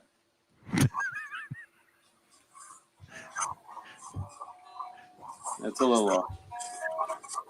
It's a little off, but either way, this is just how it literally arrived today. So this guy's new right out of the gate. What, you got that today? Literally, Wow. I picked it up this morning at the post office. Nice. Yeah. Very nice. Cool guitar. Yes, or a UPS. Let's see. Going back to a little description, the gunslingers have a little angle on it. This is just basically solid block, no angle to it. This would be probably, let's see, this would be 1988 for this particular one. And again, it's basically pink, purple. I don't know if you can really tell this is purple. Pink, purple, white, black. The narrow route, they expanded that later. It's got a couple little battle chips on it, which I happen to like a little battle wear. That just means it'll play really nice. But these are great. And again, Dimarzio Super Distortions are really terrific pickups. Very 80s old school. They're just great, you know. Yep. This is a real versatile thing. I don't use single coils. I'm just a humbucker guy, and I usually don't like a center pickup either. So usually what I do is I'll lower this so it's as flush as can be. I do the same thing with the Jackson Soloists. You know, and once in a while, if I play something clean, I'll play it on the top. But these pickups are like I said, made just for BC Rich. But this is the money. This is the money. Dimarzio Super Distortion on an alder body. I mean, that's just that 80s sound. It really is, you know? Mm-hmm. So that's it, guys. That's today's first and maybe only show and tell guitar. Johnny, how are we doing on those thumbs up? Let me refresh We're here. on a thumbs up-a-thon. If we can I reach 100, I see 73. we're getting there. If you guys can get another 27 thumbs up, I have a really cool, another pink guitar for Breast Cancer Awareness Month that I will show you guys. Very, very cool. So give it some thought. Try to reach 100, and I'm game if you guys are. I'm leaving it up to you, the audience. I know there's enough people to do it right now. So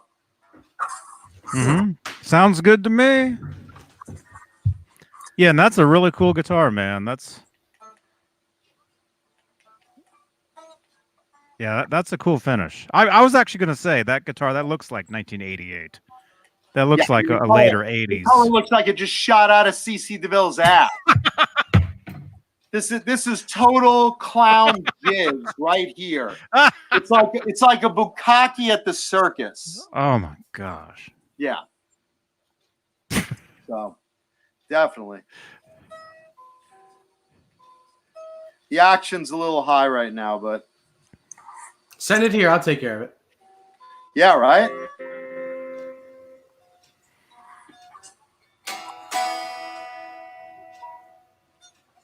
Whoa. And I have to lower that middle pickup because it's killing me. This is also a Dimarzio Super Distortion in here. Great sound and pickup. It is, right? I'll tell you one thing.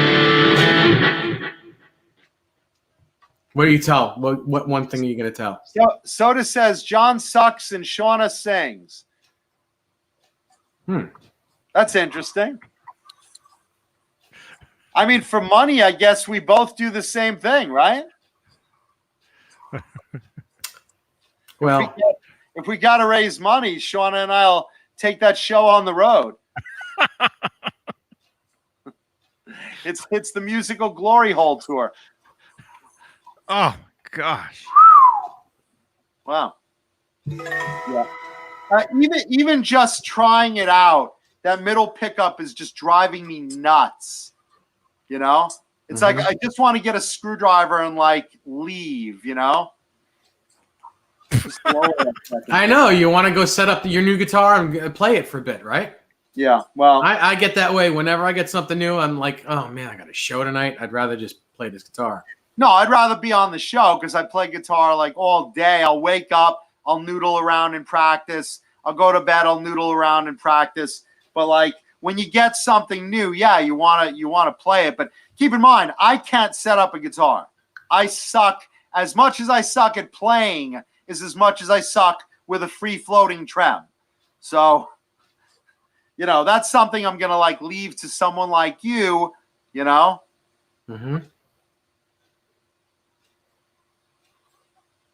Music therapy. Fruitcake Tony just said he just scored 2 of the case candy picks from both of the 2018 78 guitar and the 2019 79 Bumblebee.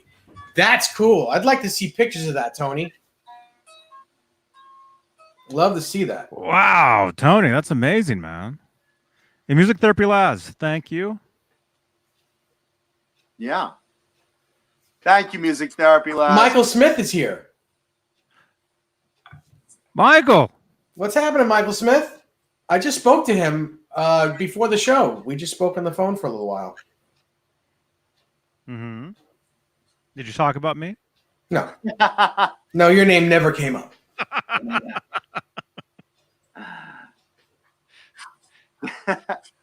Thank you, Lenny Lou.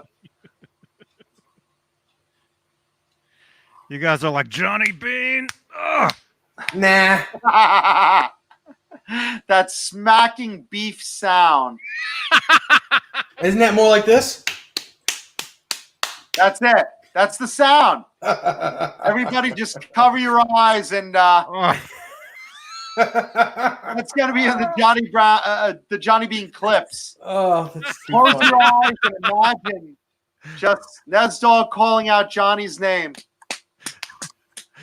For those of you listening to the podcast right now, Yeah, I know. They're like, what's he slapping? What's that noise? 114, just had to hear that. 81 thumbs, looks We're like. getting there. We're 19 away from a second show and tell tonight. And it's worth it. Trust me. This is a good one. That's funny. Oh, boy. Oh, boy. Oh, boy. I'm just catching up on the chat. I'm so far behind on the chat. I'm reading it. Let's see.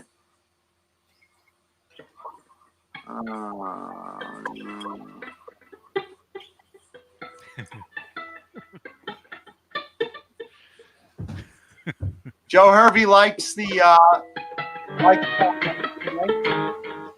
What? Joe Hervey likes Bang Energy Drink. Thank you. I love that stuff. I'm addicted. I'm very happy to have that sponsor. They're great. They sponsor you, or do they sponsor us? Because They I've never had. sponsor us. They're Oh. us. Well, then why don't they send one here? A sugar-free one, please. I think. Do they make sugar free? I think they are sugar free, right? I think. Well, I would hope that they make sugar-free like I should everyone know else. more about our sponsors. Yeah. I've never heard of them.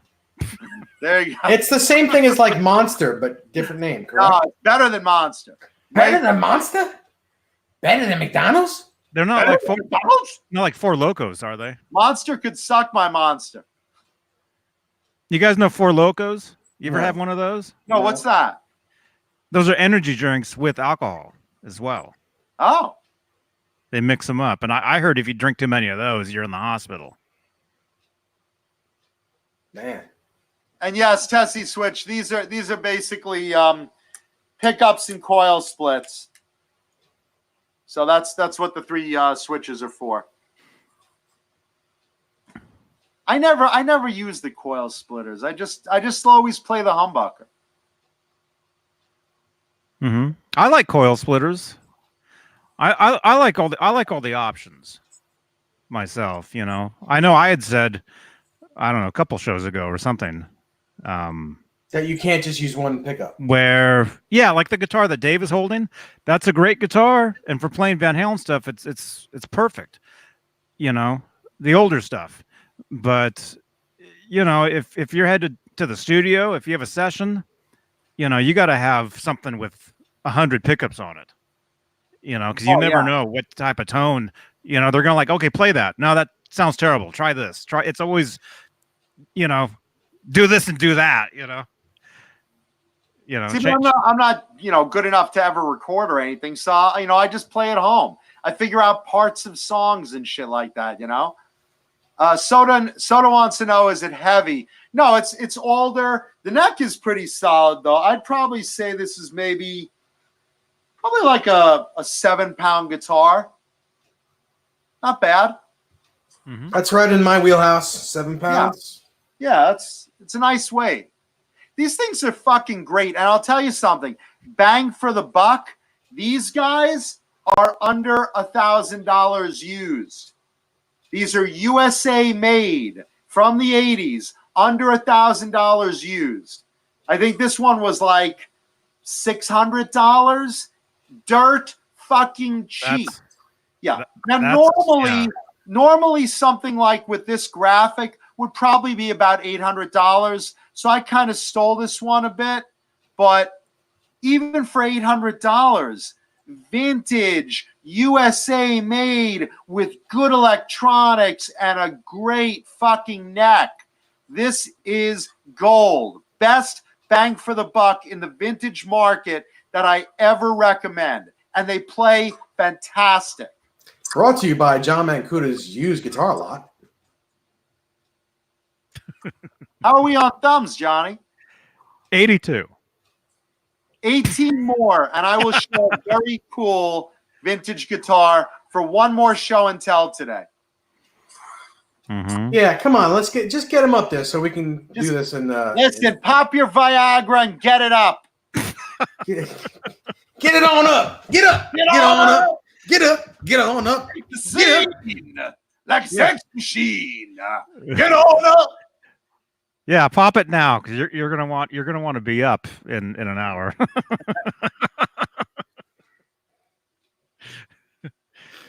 Riley Morgan says, I really want a BC Rich Warlock. They're great, man. I mean, you know me with old BC Rich. Old BC Rich, old Charvel, old Jackson, old Kramer. I love the shit. Mm-hmm. And if that's your thing, if that's what you like, I mean, that guitar, that's a deal. Yeah. That's more than a deal. Yeah. I'll take 16 and if of you them. guys play these, anyone I ever see wants to come to my place and play an ST3, let me know because these are so good. They're so well made. USA made by, 80s guys who knew the deal. They knew at the time when these first came out, these were originally just called the ST. And they had a different shape and a different feel. And they came out like about 1984, 85. And then in 1987, a guy came over from Charvel Jackson to work at BC Rich. And he basically said to Bernie Rico, the owner of BC Rich, look, your ST sucks. It's not selling well because it's an uncomfortable shape for a Strat player. Guys want super Strats. They want a specific type of neck. They want a body that's cut nice and comfortable. They want it light. They want a sexy shape. And right now they want, the option of good colors and graphics, and this is basically what he did is basically revamp it. And, there was no ST2. He basically said, well, I don't want it too closely associated. So he basically called it the ST3. And this is what came of it. A really comfortable, really solid, very, very versatile vintage BC Rich. So there you go. So another reason why those guitars are so good is a gentleman that we all know from Kramer, from early Kramer, that built guitars for Eddie Van Halen, namely Paul Unkert. After he left Kramer, went to BC Rich and started building guitars at BC Rich. That's interesting. That's there's got to be some connection there. I'll tell you, man, back in the mid to late 80s, there was a lot of shakeup at Jackson Charvel when they basically started the Charvel line into just doing imports, and Jackson went from San Dimas to Ontario. At that point, there was a big shakeup of employees that left and went over to, BC Rich, and some guys went over to Kramer, but there was a lot of changes going on then. So you'll notice like a lot of drastic model changes at the time. And BC Rich started doing more bolt-ons than handmade neck-throughs, like right after Neil Moser left in 85. So there was a lot of changes in the music scene also that called for super strats. So Right. Yeah. everyone started coming out with their super strats, the Beretta, with Eddie, and BC Rich, evolved into the Gunslinger and the ST3. Jackson started doing more bolt-ons. So a lot of changes. And Edward Van Halen was really the inspiration for all that stuff. Well, yeah, he started it. The Frankenstein is really the guitar that started that entire thing. Yeah, because here was a guy that basically said, I want the comfort of a Stratocaster, but the rich tone of a Les Paul. So let me put a thick humbucker into a Strat body, and lo and behold, Frankenstein was the first super Strat, really. Well, you know why he did that? The reason he put the real reason why he put the humbucker in the Strat is because he started out playing a Strat, and the other guys didn't like the sound of it. They said it was too thin sounding. So to make up for that, he put a humbucker in there. That's the reason why he actually did that. I'm glad he did. They're like, what did they say? Was that the quote? He played many different guitars back in the early days. He played like Hydra? 335s. Huh? The Hydra? Hydra? No, Hydra? I've never seen him play that ever. That ugly fucking Hydra. That was later. I mean, that was a little later, but He played Les Paul. He had a Les Paul. He had a lot of Les Pauls. He had a lot of different Les Pauls. he played Les Pauls, but he didn't like the way they fit his body. Right. They weren't comfortable on him. And he didn't like the way the neck pickup sound. He could either get a good sound out of the neck pickup but not out of the bridge, or he'd get a good sound out of the bridge but not the neck. It was never both. Yeah. So just because, he had to. That's why he put the humbucker in the Strat, and it changed the electric guitar, As we know it. Yeah. I would say literally you could put Eddie up there as an innovator just as much as you could take Leo Fender or Les Paul, wouldn't you? And of course. And it's not just for the guitar. If you listen to some of his interviews, not even guitar playing. What did he say? He said he said he's always inventing things. And at one interview at some point within the last 15, 20 years, he said something about inventing a vacuum or something. Oh yeah, I remember that interview. Yeah, he invented like a vacuum cleaner. Yes. He built. He's always building things. Yeah, like some new type of vacuum cleaner he built. Yes, some sort of something like that. Yeah. I just wanted something that would suck me when I wasn't backstage. Oh, God. Oh my gosh! Wow. Hey, so how close are we to getting this next show and tell guitar? Because I got a split. How many thumbs are we at? We're at 83. So come on, guys and girls. Just, if you haven't given us a thumbs up, give us a thumbs up so we can get the next guitar on. I'd like to see it myself, but I got to split. So. And this is a cool ass guitar. Come on, show it off. Man. I mean, get the thumbs up there to 100, please. While we're waiting for people to give thumbs up, I just want to shout out to Laverna 595 came in, and Bozique we said, and real quick, Thrash Metal and Fun Riffs is pointing out that there is a Guitars for Kids charity on Jared Dine's GoFundMe campaign. So I do my own charity work. I pick out charities I like, which are usually cancer related or animal related. So I'm going to stay with my own charities with all due respect, but I am going to give it a plug because that sounds like a cool campaign. And I do encourage, again, we want kids to learn to play guitar. We want kids to get guitars. So, it sounds pretty worthy. So maybe you guys want to check that out. Guitars for Kids on Jared Dine's GoFundMe campaign. Yeah. All right. So there we go. Mm-hmm. Right now I'm pushing breast cancer awareness this month. I'm rocking the pink as usual, but I'm also, every show and tell guitar this month has been pink or pink related for breast cancer awareness. Mm-hmm. Riley Morgan asked me how much to put in a Floyd Rose. If you're talking about putting a Floyd Rose in like a guitar that's never had one, I'm not the guy to do that because I don't have the right machines to do that. I don't have the right tools. Generally, a guy, a luthier, any luthier in New York is going to charge anywhere between $350 and $450 to do a job like that, because that's not an easy job.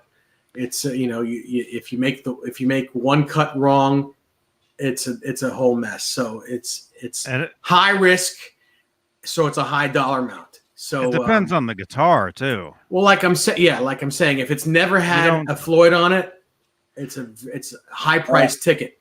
That's a risk, man. Unless you get someone like Dave. Dave knows how to do this. No, I don't. They said he can't do it. I can't do it. No. Sure he does. He absolutely does. Don't listen to him. He's lying. Yeah, Dave's really modest. Send him that guitar, and Dave will get that right. Send him that 1950. Send him that 1953 Fender Stratocaster, and he'll throw that Floyd Rose right on it. Except they never made one in 1953. Well, that's why I said that. Yeah. or send him that 61 Les Paul you have. Yeah. Imagine putting a Floyd Rose on an SG. Oh my God. Dave specializes in Les Pauls from 61 to 67. So you send him those for those Floyd Rose conversions. Nice. Mm-hmm. Yes. Floyd Rose on guitars that were never there. Let's see. No, seriously, if it's a guitar that you want to, it already has a Floyd or it had a Floyd and you want to put one on, that job I'll do. You private message me somewhere on Facebook or on Instagram. I'll give you prices all day for that. But if it's a guitar that's never had one on it and you want to install a Floyd Rose, I'm not your guy. I know Paul Unkert still does that work. If you want to contact him, he's in Toms River, New Jersey. Look him up. The phone number is there. He'll do that work. I'm not sure how much he charges, but he's done a guitar like that for me. A couple years ago. Yeah, exactly. And he still does that type of work. And he's the guitar that did it for Eddie Van Halen. So contact him and have him put one in for you. It'd be cool. It's a cool story too. Yeah, but also, I mean, the bottom line is that these days you don't have to install a Floyd on a guitar that's never had one. You can buy a guitar body. You can build a guitar and throw a Floyd on it. No big deal. Yeah. Exactly. You don't have to modify anything like the guys did back in the 80s. All those Strats that people ruined, Really ruined. Yeah, totally ruined. But also, and Jason Wade, thank you very much, man. If anybody, Nightbot. Thank you also, Music Therapy Laz. Oh, hang on. Oh yeah, Brett- Music Therapy Laz. There we go. Nightbot. There it is. Jason Wade just sent me $10, and he says, "Johnny, here's $10 for the next 10 people that want a Johnny Beane guitar pick." Nice. So the next 10 people, if you want a Johnny Beane pick or picks, message me an address where to send, and they're on Jason Wade. Well, there you go. So, Nice. thank you, Jason Wade. And Rezicon asks, oh, shit, I lost it. Lost it. Damn it. you Oh, there won. it is. All right. Dave, can a Yamaha RM Pro 2 bridge be changed to a Floyd, to a real Floyd? I got to tell you, Reza, I don't know that Yamaha bridge. I've never seen one, and if I have, I didn't know. I don't know what it is. There are some things still that I learn stuff every day. We all do. So I can't answer that question, but I will find out and I will let you know. 88. Oh, we're getting there, man. We just need 12 more. So Listen, if you guys are in the chat right now, I know there's over 100 of you in the live audience chat room. 103. So if you haven't left a thumbs up, I promise you, it's a cool ass show and tell guitar. I'll show a second one. Just leave a thumbs up and you will get some very cool show content. Just take a second. And there actually is, there's a little bit more to that I guess we've never actually said, which we probably should.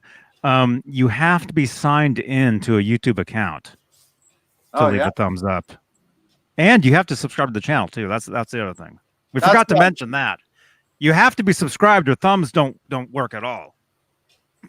Yeah, it'll be like Nesdal's thumb. It won't work. Oh, God. On that note, it's 10:30. I got to go. Oh, No, I'm sorry. that was it. I have a very early morning tomorrow. So Michael Smith. Holy cow. Holy crap. What? Is He that just to get sent us Dave out of here? $20. Whoa! Because glad you were all my friends. Michael Smith, man. Michael Smith. Thank you, Michael Smith. We love you. And we love you even before the $20. Awesome. Oh no, I didn't like Michael Smith before. Now I like him. No, I'm just kidding. Of course we like you. We love our fans. That's, you know what, that's just enough to get rid of that duck for a month. Can we get rid of that fucking duck? $20 a month, we can get rid of that duck for a month. Yeah, that's what Bang it is. Energy Drink and have them give us $20 for that duck. I'll put a little Bang logo there. or we'll cover it with a Swiss pick, just right up there. Well, anyway, guys and girls, see you Friday night. And I don't know. Have a great week. Goodbye. Yeah, have a great week, everybody. I got to split. All right, Dave. Have a good one, brother. Johnny, see you later. It's Arby's time. No, I'm not eating dinner. I need 93. I need to get some Dave, sleep. give your website one more time. It's www.theguitarwhisperer.guru.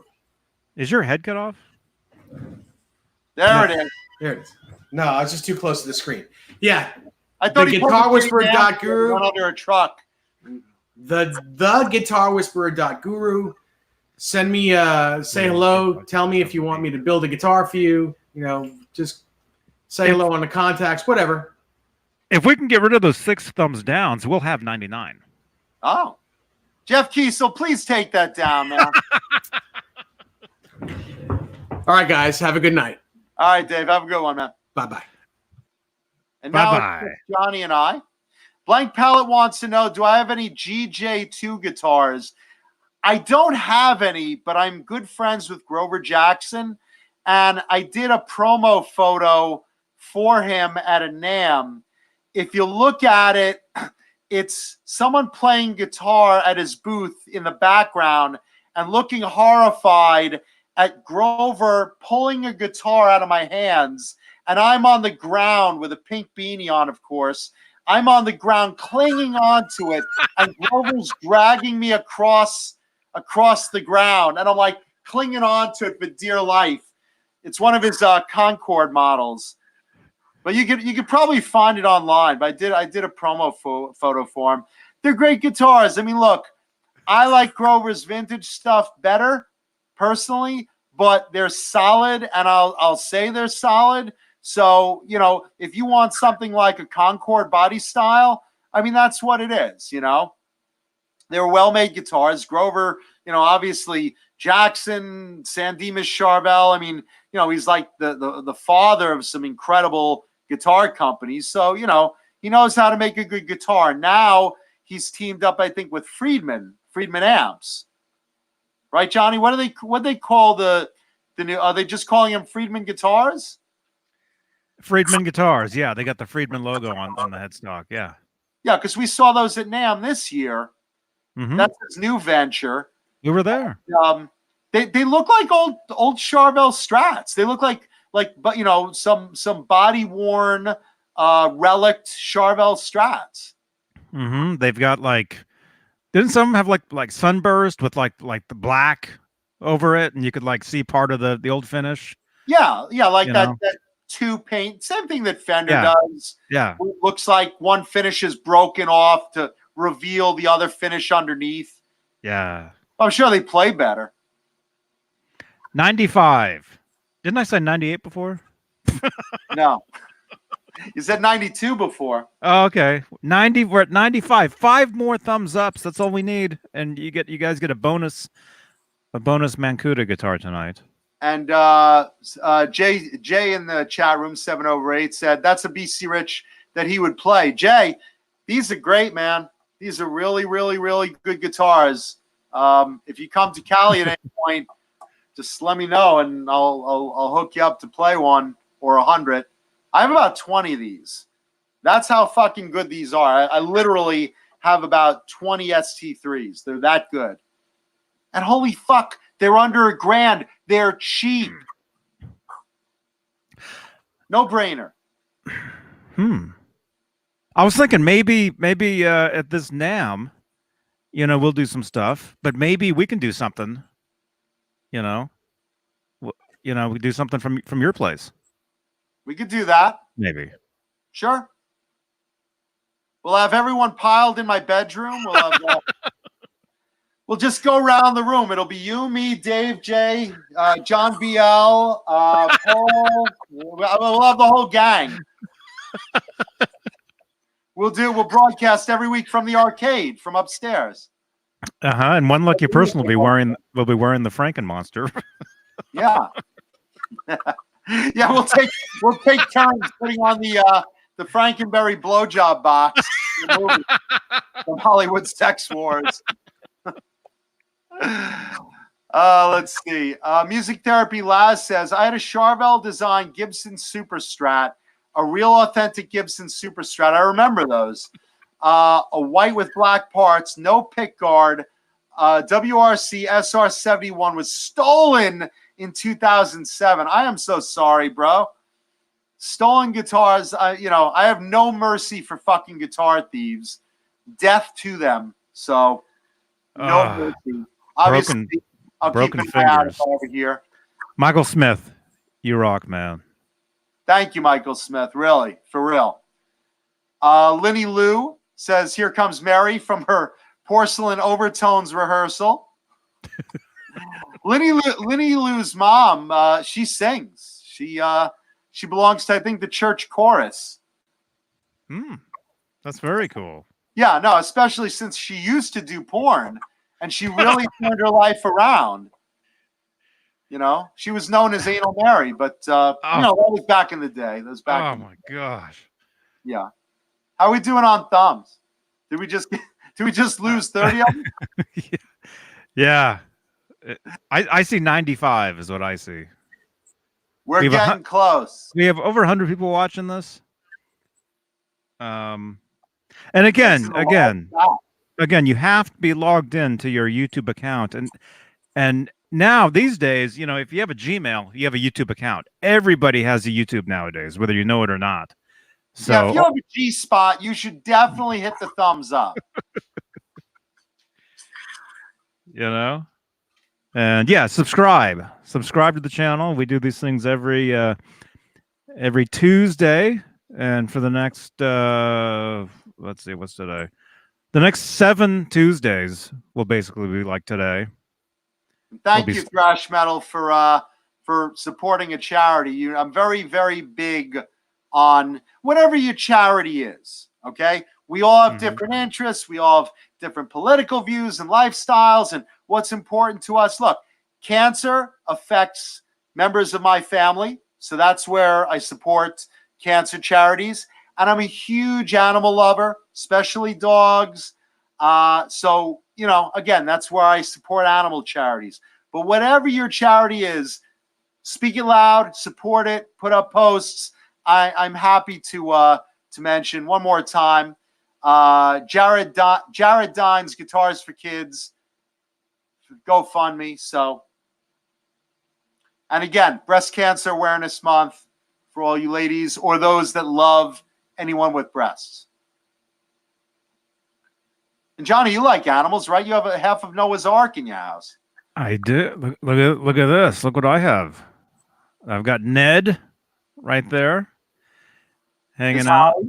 Howie is back here. He's thinking about his W, which will be at some point. Yeah. Hopefully before 10 o'clock. I think so. Because I have to get dinner too.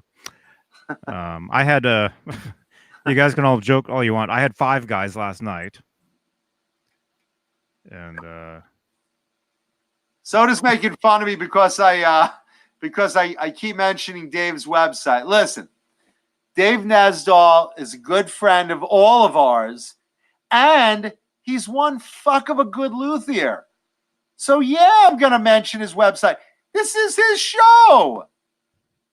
He gives us advice. He gives us his sparkling person. No, I won't go with that. He gives us his guitar advice.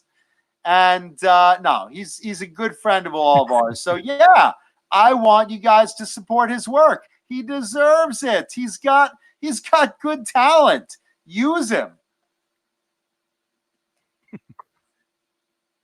Let's see. got all that beef. Yeah, I know what you're saying there. But yeah, I didn't know at 5 guys. If you ask for a cheeseburger or a hamburger, you get 2 patties. That's at 5 Guys? That's a regular burger. There is 2 patties. Right. Well, first of all, 5 Guys is the greatest burgers on earth. Let's get that out of the way. I know we're in Cali. I like In-N-Out. I had In-N-Out literally the other night, but 5 Guys is better. It just is. They have better toppings. They have way better French fries. They're fucking awesome. They're awesome, which one? Awesome and a half awesome. 5 Guys? Absolutely. 5 Guys They're French my fries are favorite. better? Yeah. Do you like they got the regular ones, and don't they have like a what's the other one? The Cajun. Don't they have a Cajun? You can order the fries Cajun style, and they shake it up in a bag with Cajun spice. They're fucking fantastic. Really, really good. 99. By the way, did I tell you what I had for dinner last night? No. Okay, so I'm a big, I'm from New York, so I like. Oh, I saw your post. Yeah, I saw your post on Facebook. Right. I like pizza. So as a New Yorker who enjoys pizza, I have a very hard time out here in LA getting good pizza because it's made with New York water. That's what makes New York pizza. That's what makes it good. It's the fucking New York water. One pizza place out here flies in a small amount of New York water, enough to make the dough right, and that's Village Pizzeria in Larchmont. Best fucking pizza in LA, bar none, hands down, no exceptions, no substitutions. But they're closed on Monday nights. So last night I'm craving pizza. I go in the supermarket. I'm like, you know what? I never tried a Boboli. You know what a Boboli is? Yeah. It's one of those ready-made pizza crusts. And I wasn't expecting much, but like I buy fresh mozzarella. I buy a good sauce. I have oregano in the house. I buy some live basil. I buy some good prosciutto. I have some extra virgin olive oil. I put it on there. I basically top it with everything that a New Yorker knows makes a really good pie. And I bake it, and it comes out, and it feels like I put those delicious toppings on top of a deflated football. Like eating a book, you know? Like if you had a book with pizza on top, I don't recommend them. Oh, the Boboli. Yeah, I couldn't do it. It didn't come out well. The toppings were great. I just wanted to take a fork and, scoop those off and eat that. But like, there's just no substitution for a real pizza crust. You know? So that was last night's dinner. Mm-hmm. Yeah, I saw your post on that.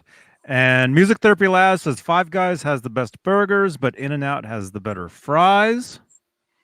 I reverse it. But does that mean though? Does that mean though, if you have the In-N-Out fries and the Five Guys burgers, that means you're having In-N-Out with Five Guys? Is that what that means? It's like a bukkake. It's just a bunch of guys and In-N-Out. No, look, I hate to say this. I don't like In-N-Out's fries. I'll eat them animal style because they're there, and I like fries with a burger. But Five Guys fries, they need nothing. They don't even need ketchup. If you add ketchup, they're delicious. But they don't need anything. They're fucking fantastic. And the burgers are good at both places.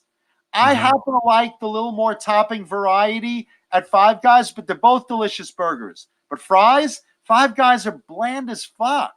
I'm sorry, In-N-Out. In-N-Out. Let's start over. Wake Dave back up. Five Guys fries, the best. My mistake. I like the Five Guys fries more now than I used to. I think they're better now. Plus, they do give you the extra scoop. Oh my God. If you guys order a small fries at Five Guys, they give you a giant fucking bag of fries. They just give you an extra free scoop outside of the portion cup. It's a monster bag of delicious fries. They pour it into your bag. Yeah, what they do. And actually, now we're just talking about Five Guys. And 100, by the way. I'll just mention that. So that means we have another guitar coming. I'm going to put another guitar. 100. Awesome. Thank you, guys. Thank you, guys. You've earned this. But yeah, as far as the Five Guys burger, if you order it, ahead of time, on the phone, right? They'll make your burger and then they'll make your fries afterwards. I think when you get there, they'll add your fries into the bag so they're still hot. Oh, those fries are fucking amazing. It's I want to dip my cock in that greasy bag of fries. They're that fucking good. Into that cup? Into that small cup? Yeah. That's all I got. All right, hold on. I got to get another guitar. Man. Yeah, I had Five Guys last night, so tonight it's either Chipotle or I don't know. It just has to be before 10 o'clock because everything closes at 10. By the way, just as a note, I hate to say this. I never thought I'd say this, but I've been pressured to death by people to post photos on Instagram. So I've resisted and resisted and resisted. I'm finally going to start doing it because I live on Facebook. I get all my mail on Facebook. I chat with friends and fans and whatever on Facebook. So I'm always on Facebook. And Facebook, it's Jonathan Mancuda. And finally, I've gotten enough pressure to also do Instagram. So if you guys want to follow me on Instagram, there's only one photo up right now, but I will add more content as time goes on. And Instagram is just like my Facebook, Jonathan Mancuda at Instagram. So just putting that out there. Let's see. I'll grab it. I'll grab it and put the link in there. And if you guys want to follow me on Instagram or Howie has an Instagram. I have one. I've got an EVH. It's called EVH Gear Fans Live or EVH Gear Live, which is my tribute to EVH guitars. That's me. If you guys ever see that account. All my Instagram links are in the description below. But here, let me grab Mancudas. Grab Mancuda's what? There we go. There we go. Oh, and it's a picture from Comic Con. It's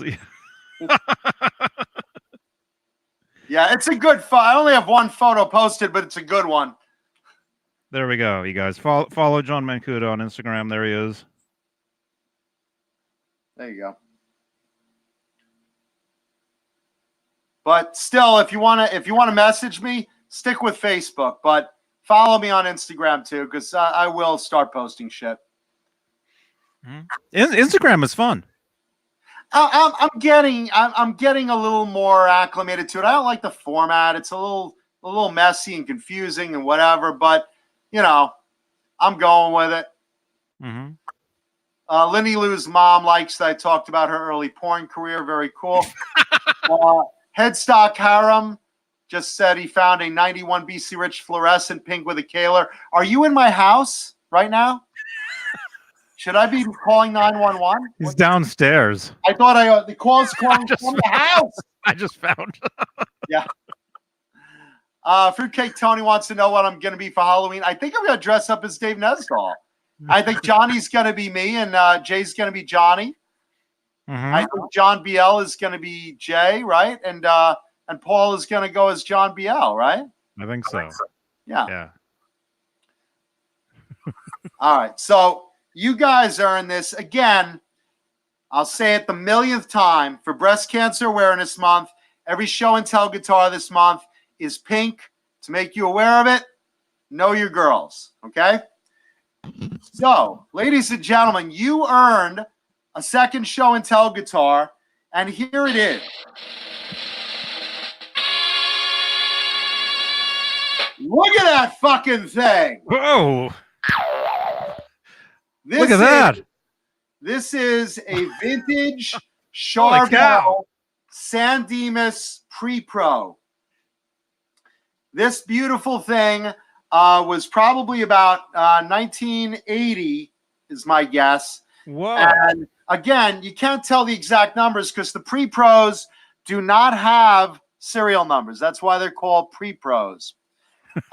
This one happens to be a refin, if you're wondering.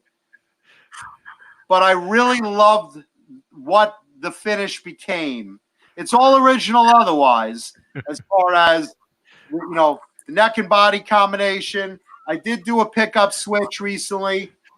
But let's go through this. Oh my gosh! And there's a fight breaking out in the chat as we speak, man. What's going on? I didn't even look. There's a fight, man.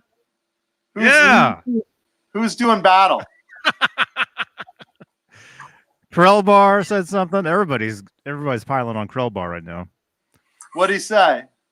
He said, where is it? Oh my gosh. I'm lost.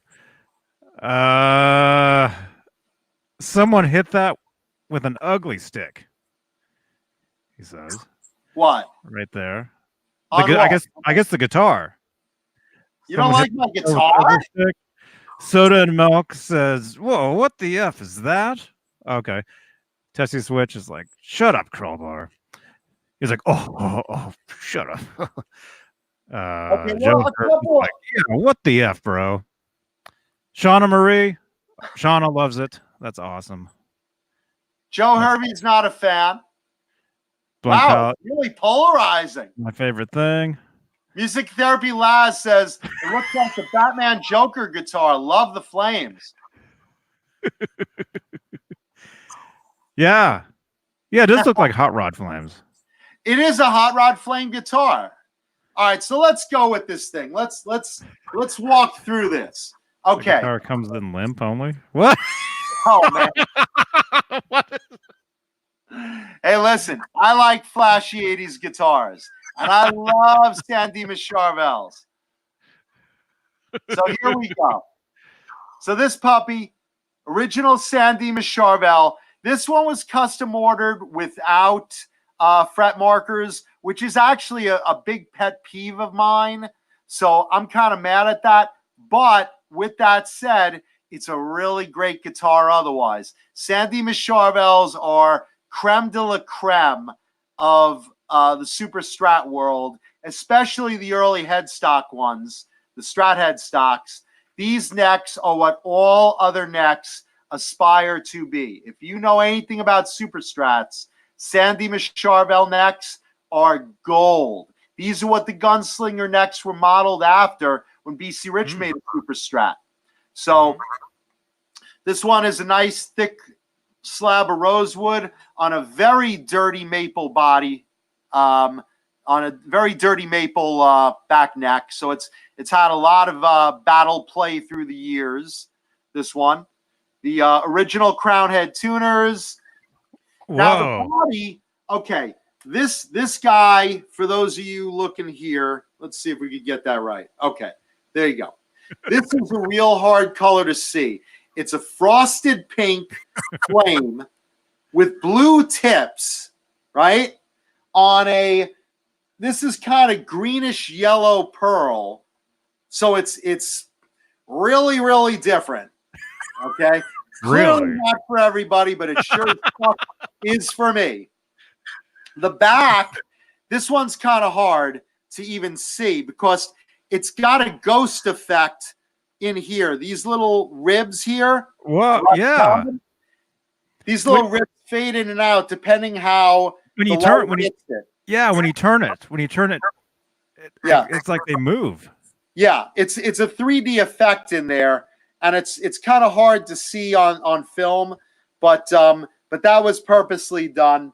So it's green and yellow, neon pink, all sorts of shades of green and yellow to give it that ghost gill effect.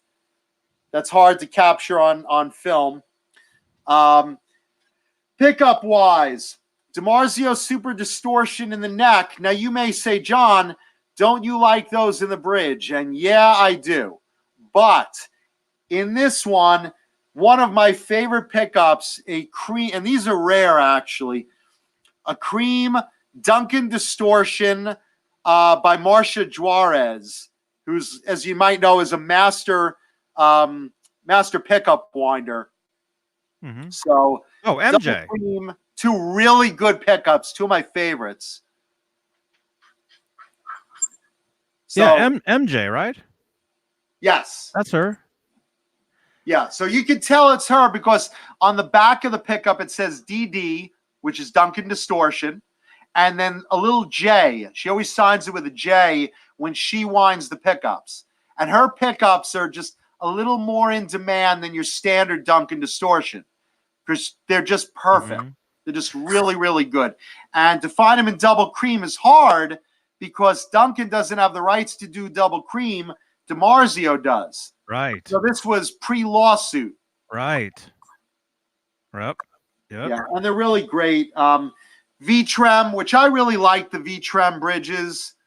I'll give a little turn there.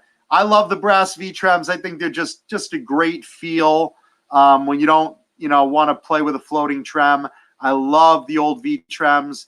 Brass knob, standard for the old Dimas Charvels, and a beautiful little cream selector switch there.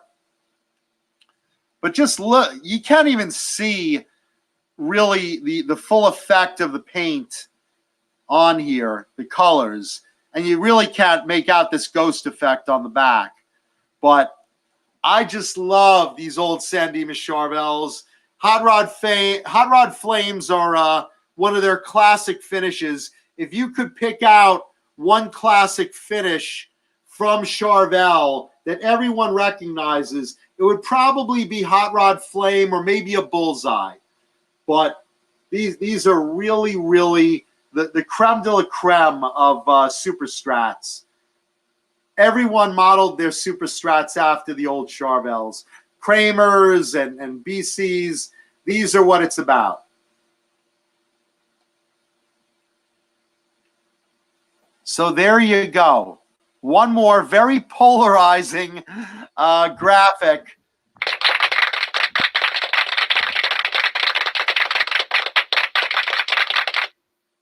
That pearl lemon lime mixed with that frosted neon pink.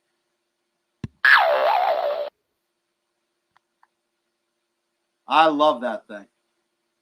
Wow, that's dude. Everybody. Yeah.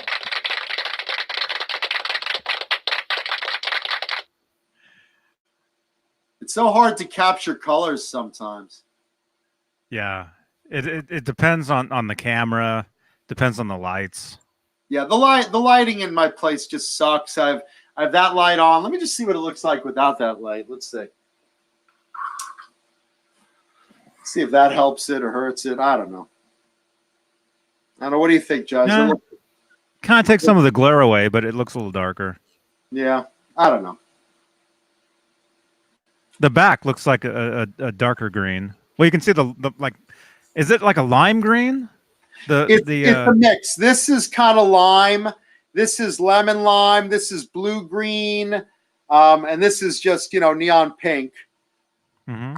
But it's got this ghost effect that make these little gills kind of appear in the green parts. It's really hard to see on film. Yeah, you can't really see it, but I can imagine it. And this is kind of lemon lime. It's these are pearl paints, so the light plays a little tricks with them. Mm-hmm. But pink flames, man, all about it. Good night, Tessie Switch. Good night, Tessie. Tessie Switch. Yeah. May not be for everyone's taste, but it's definitely for my taste. And that's what matters. Yeah. Yeah. No, look, everyone has their own taste. I always tell everyone, buy what you like.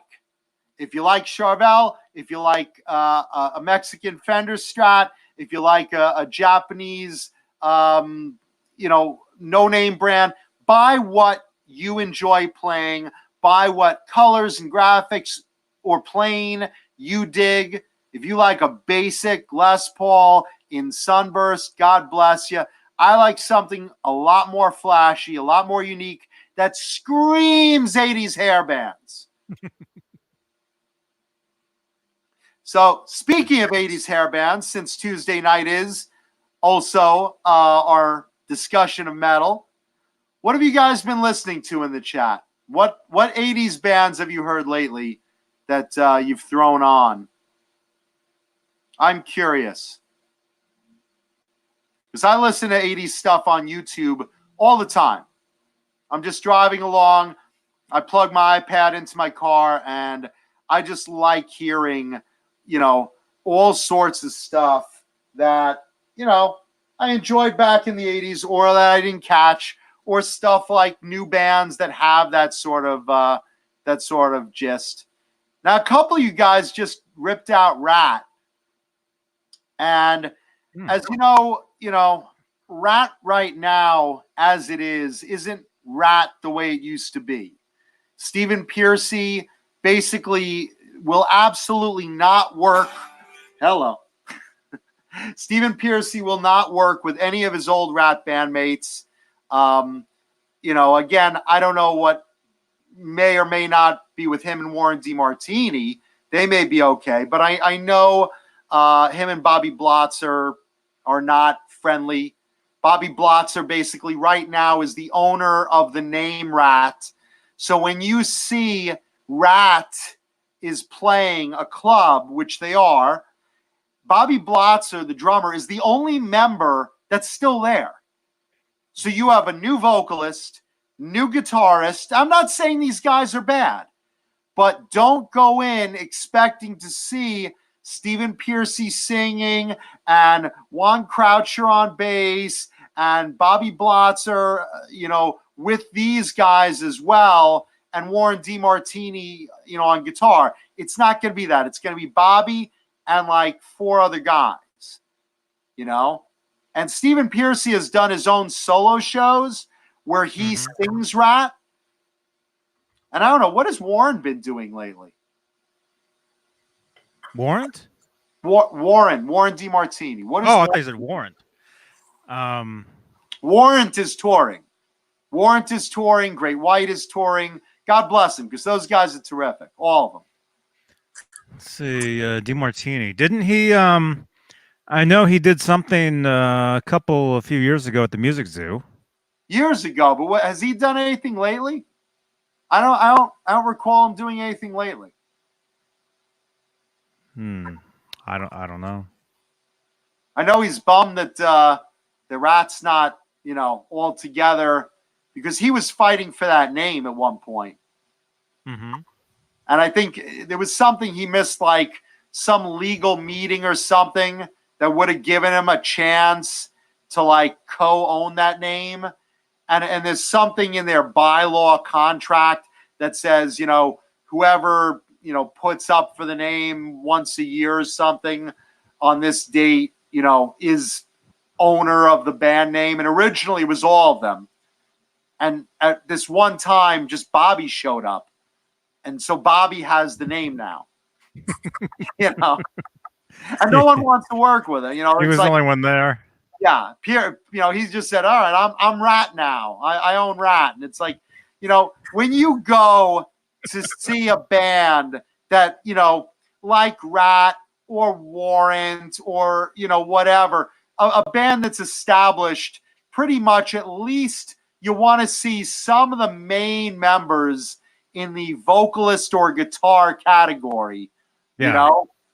Like, Warrant, because, rest in peace, Janie Lane passed away, they have a different vocalist. That's understandable. Great White, it's understandable that, they have Mitch Malloy now as a vocalist because, they had a separation with Jack Russell. Same with Queensryche. Todd LaTorre stepped in because, they separated with Jeff Tate. But at least when you go see one of these bands, you pretty much say, oh, everyone's here. They just have a new member.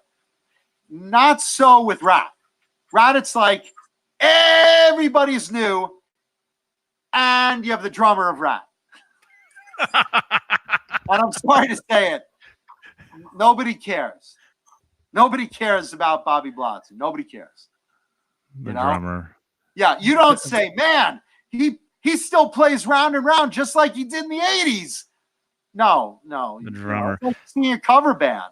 I would say, as far as a band where the drummer is the only original member, the only one I can kind of think of right off the top of my head is Night Ranger, because that drummer actually sings Sister Christian.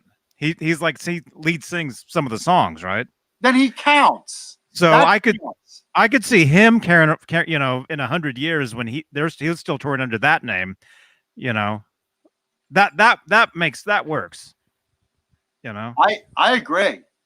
If you're singing, you have to bring one of two things for me to want to see your revamped band. I want the original guitarist, or I want the original vocalist. I want something to the main sound, and nothing against the bottom end guys. You play bass, you play drums, that's great. But you're not the sound that I've gone to hear unless you're like Kip Winger, where you're the vocalist also. Or in Night Ranger, where you're playing drums and you're the vocalist. Mm-hmm. See, you got to bring one or the other to the table.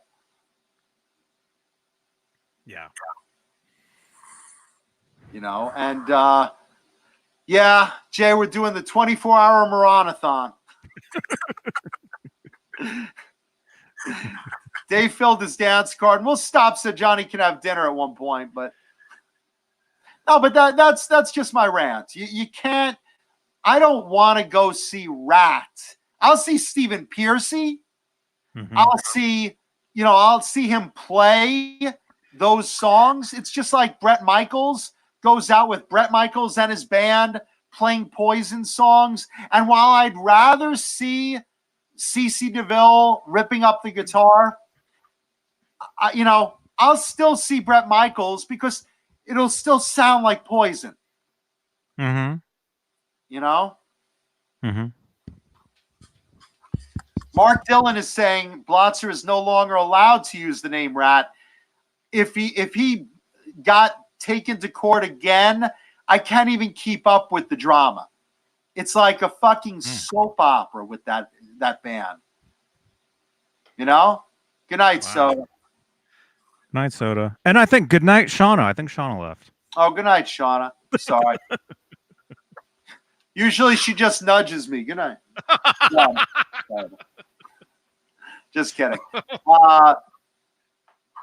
Yeah, and look, I'll listen to old Rat. I love all their stuff, even after Robin passed away. Rest in peace. Rat was still terrific. Rat put out such great material and so much of it, And you want a heavy album? Listen to their first album, the Time Coast EP. Great stuff. Right. And, I think Rat's best material was Out of the Cellar was great, but I think their third album was probably the best. Invasion of Your Privacy. That was my favorite because I thought Lay It Down was just an addictive riff, just incredible. I mean, as far as, let's say, the original drummer to, I don't know, what's a band where the original drummer's left and you'd be like, nah. Where the original drummer left? No, where he's the only one that's left. Oh. What? Rat. Okay. I think that's it. Okay. So, I mean, it'd be cool to go to like a jam, and see some guys jam and, hey, here's the original guy from Rat on drums.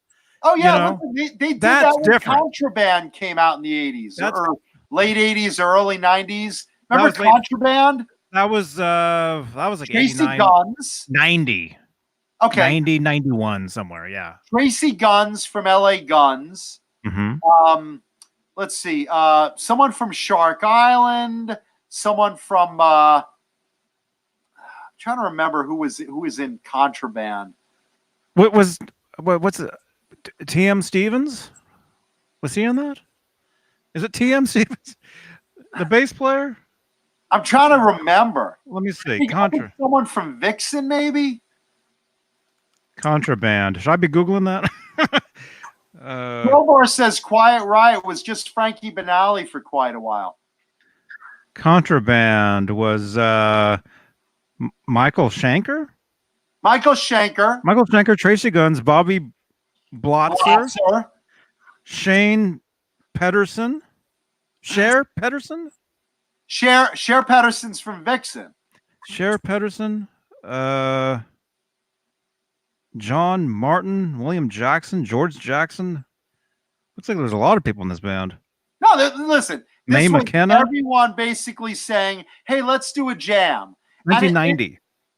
And it came out with the song All the Way to Memphis, which was okay. But I was expecting like a lot more from him, especially with Tracy Guns. Tracy's a monster fucking player. Good night, David Ennis. David Ennis, good night, man. Tracy Guns is a monster fucking player. Hope you're feeling better, David Ennis. Schenker's a great player. I mean, everyone in that band was really good at what they did. But I think sometimes when you just collaborate with people from other bands, sometimes you just don't have that formula to really get something off the ground that's terrific. There has to be a chemistry. Yeah, there has to be a chemistry. You can't just pile, big names into one thing and expect it to be amazing. There has to be. And I know, I don't know what you think about these guys, John, but to me, the greatest supergroup ever, and I've said this a million times, was the Traveling Wilburys. I thought they were great. I know they're not 80s metal. They're not 80s metal, but I'm going to work with this. I thought Roy Orbison's terrific. I love Roy Orbison. I love Roy Orbison. I love Roy. And Tom Petty. These are great players on their own right. George Harrison. Yeah, I mean they're names, but that's a combination of names that you put together, and the album was amazing, and it worked. It totally worked. Yeah, I agree with that. That's a great formula. I mean, look, super groups. Again, you can always do the go-to, which is Whitesnake, and it's like a rotating super group of basically whoever he wants to hire, and Tommy Aldrich, who's like a fixture, Tommy's back there like the mummy. He's always there. He's gonna rot back there. You won't even know if he's alive. Oh my god! But he's that good. Good night, Hugh. Yeah, Fruitcake Tony. That was another one. Damn Yankees was another one where they were names, and they put their first record. Their second record is pretty good, but yeah, the first Damn Yankees record is man high enough. I mean, that's one of the all-time greatest. What would you call it? AOR 80s, rock radio. Oh, totally. Everybody, all you guys know that song. You want a super group, the best, for my money, the best put together super group that I ever saw, shockingly put together so well, David Lee Roth Band. Okay, there you go. You're taking Billy Sheehan, Steve Vai, because when Dave left Van Halen, you're saying to yourself, who the fuck is Dave going to find that's going to be as good as Eddie Van Halen?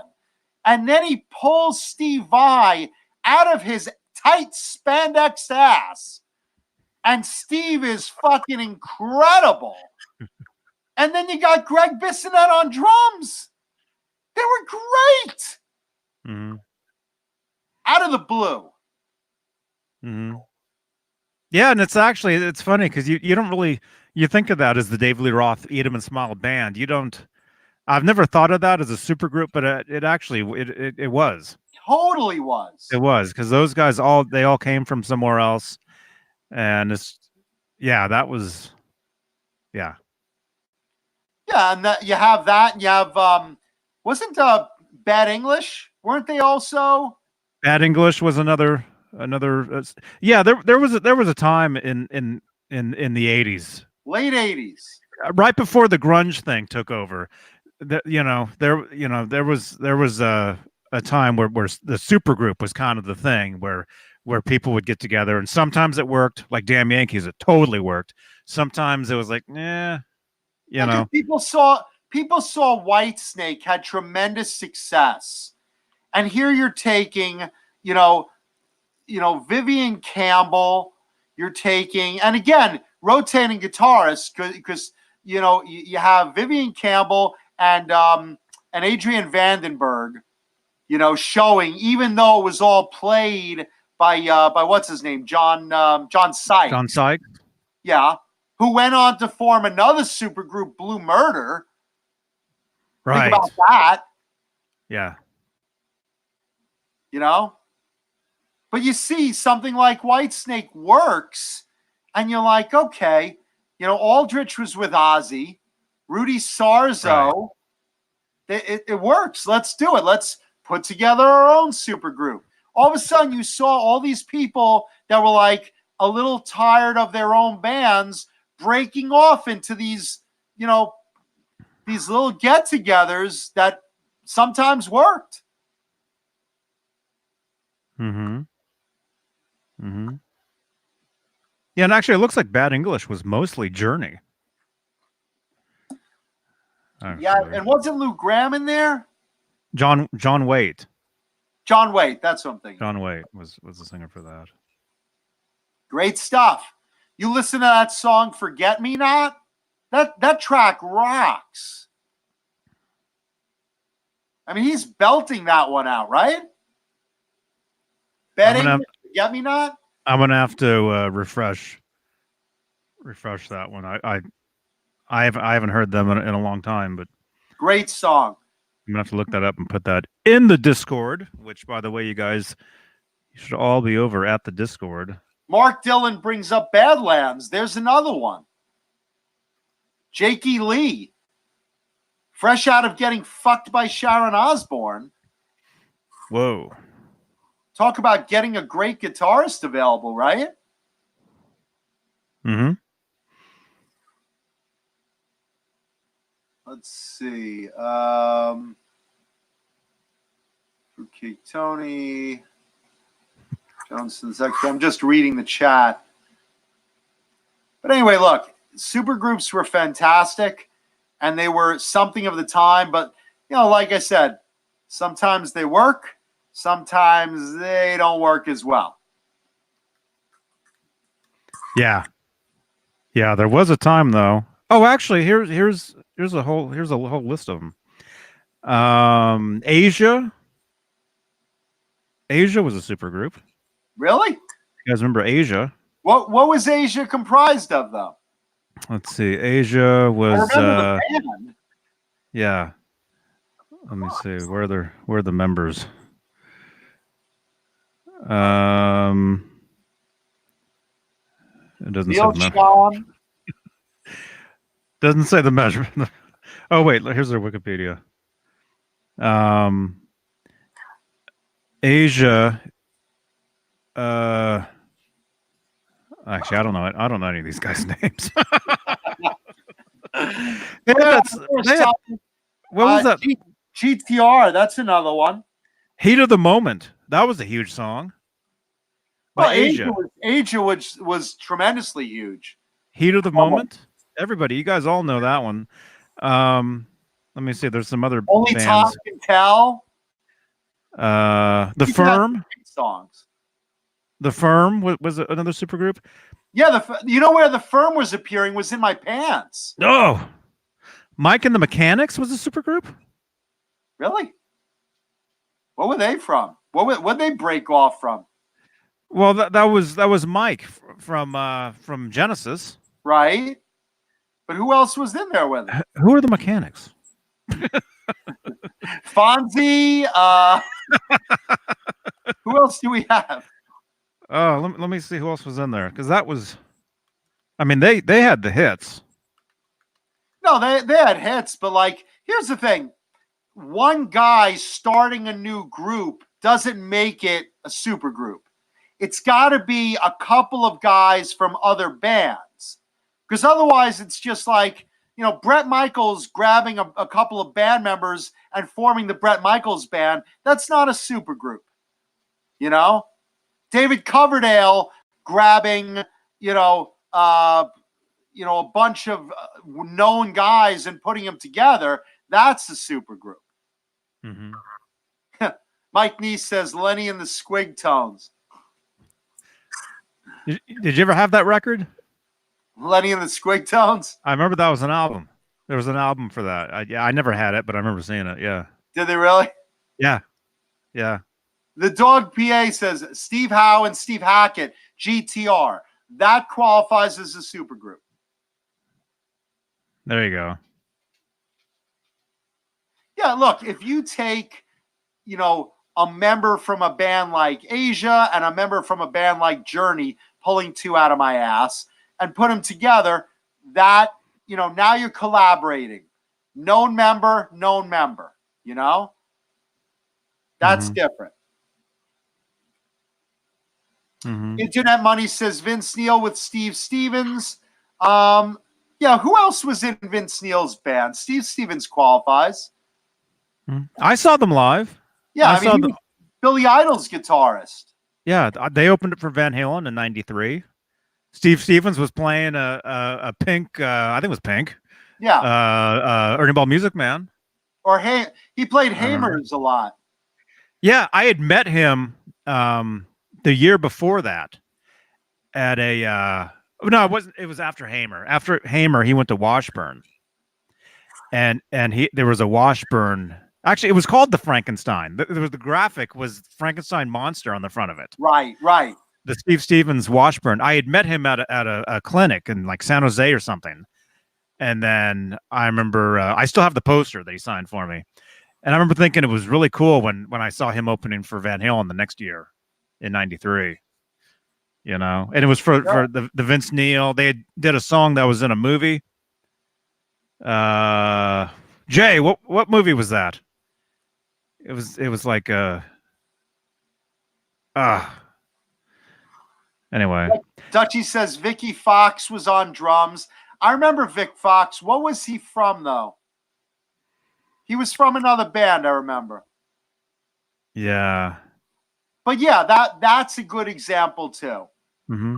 I was going to say though, also there's bands that became super. Ford Fairlane, Internet Money says. Ford Fairlane. Ford Fairlane. Was it? Or Jay says Encino What Man. song was it? You're invited, but your friend. Yeah. Yeah. Dutchie says you're invited, Yeah. but your friend can't come. Yeah, I remember that they played that. You know. That was their big one. Mm-hmm. Yeah, that was Vince's solo hit. I mean, it was a decent song. Not as big as a crew hit, but yeah, absolutely. Mm-hmm. And then also there was bands that. Wait, hold on. Jay says Encino Man. There was something in Encino Man. I thought it was Ford Fairlane also. And Dutchie says Jay's right. I have no idea. Okay. I'm going to trust Jay. We're going on 3 hours. Yeah. Jay's right. Vince Neil's solo album was a good album. It was a really solid album for sure. Mm-hmm. Because this is what happens. When you put together really good talent and they're willing to set their egos aside to, just to collaborate and come up with some good songs. Mm-hmm. Let's see. We got in the chat, Power Station did Some Like It Hot. That's true. Oh, that yeah. was Power Station. That first record.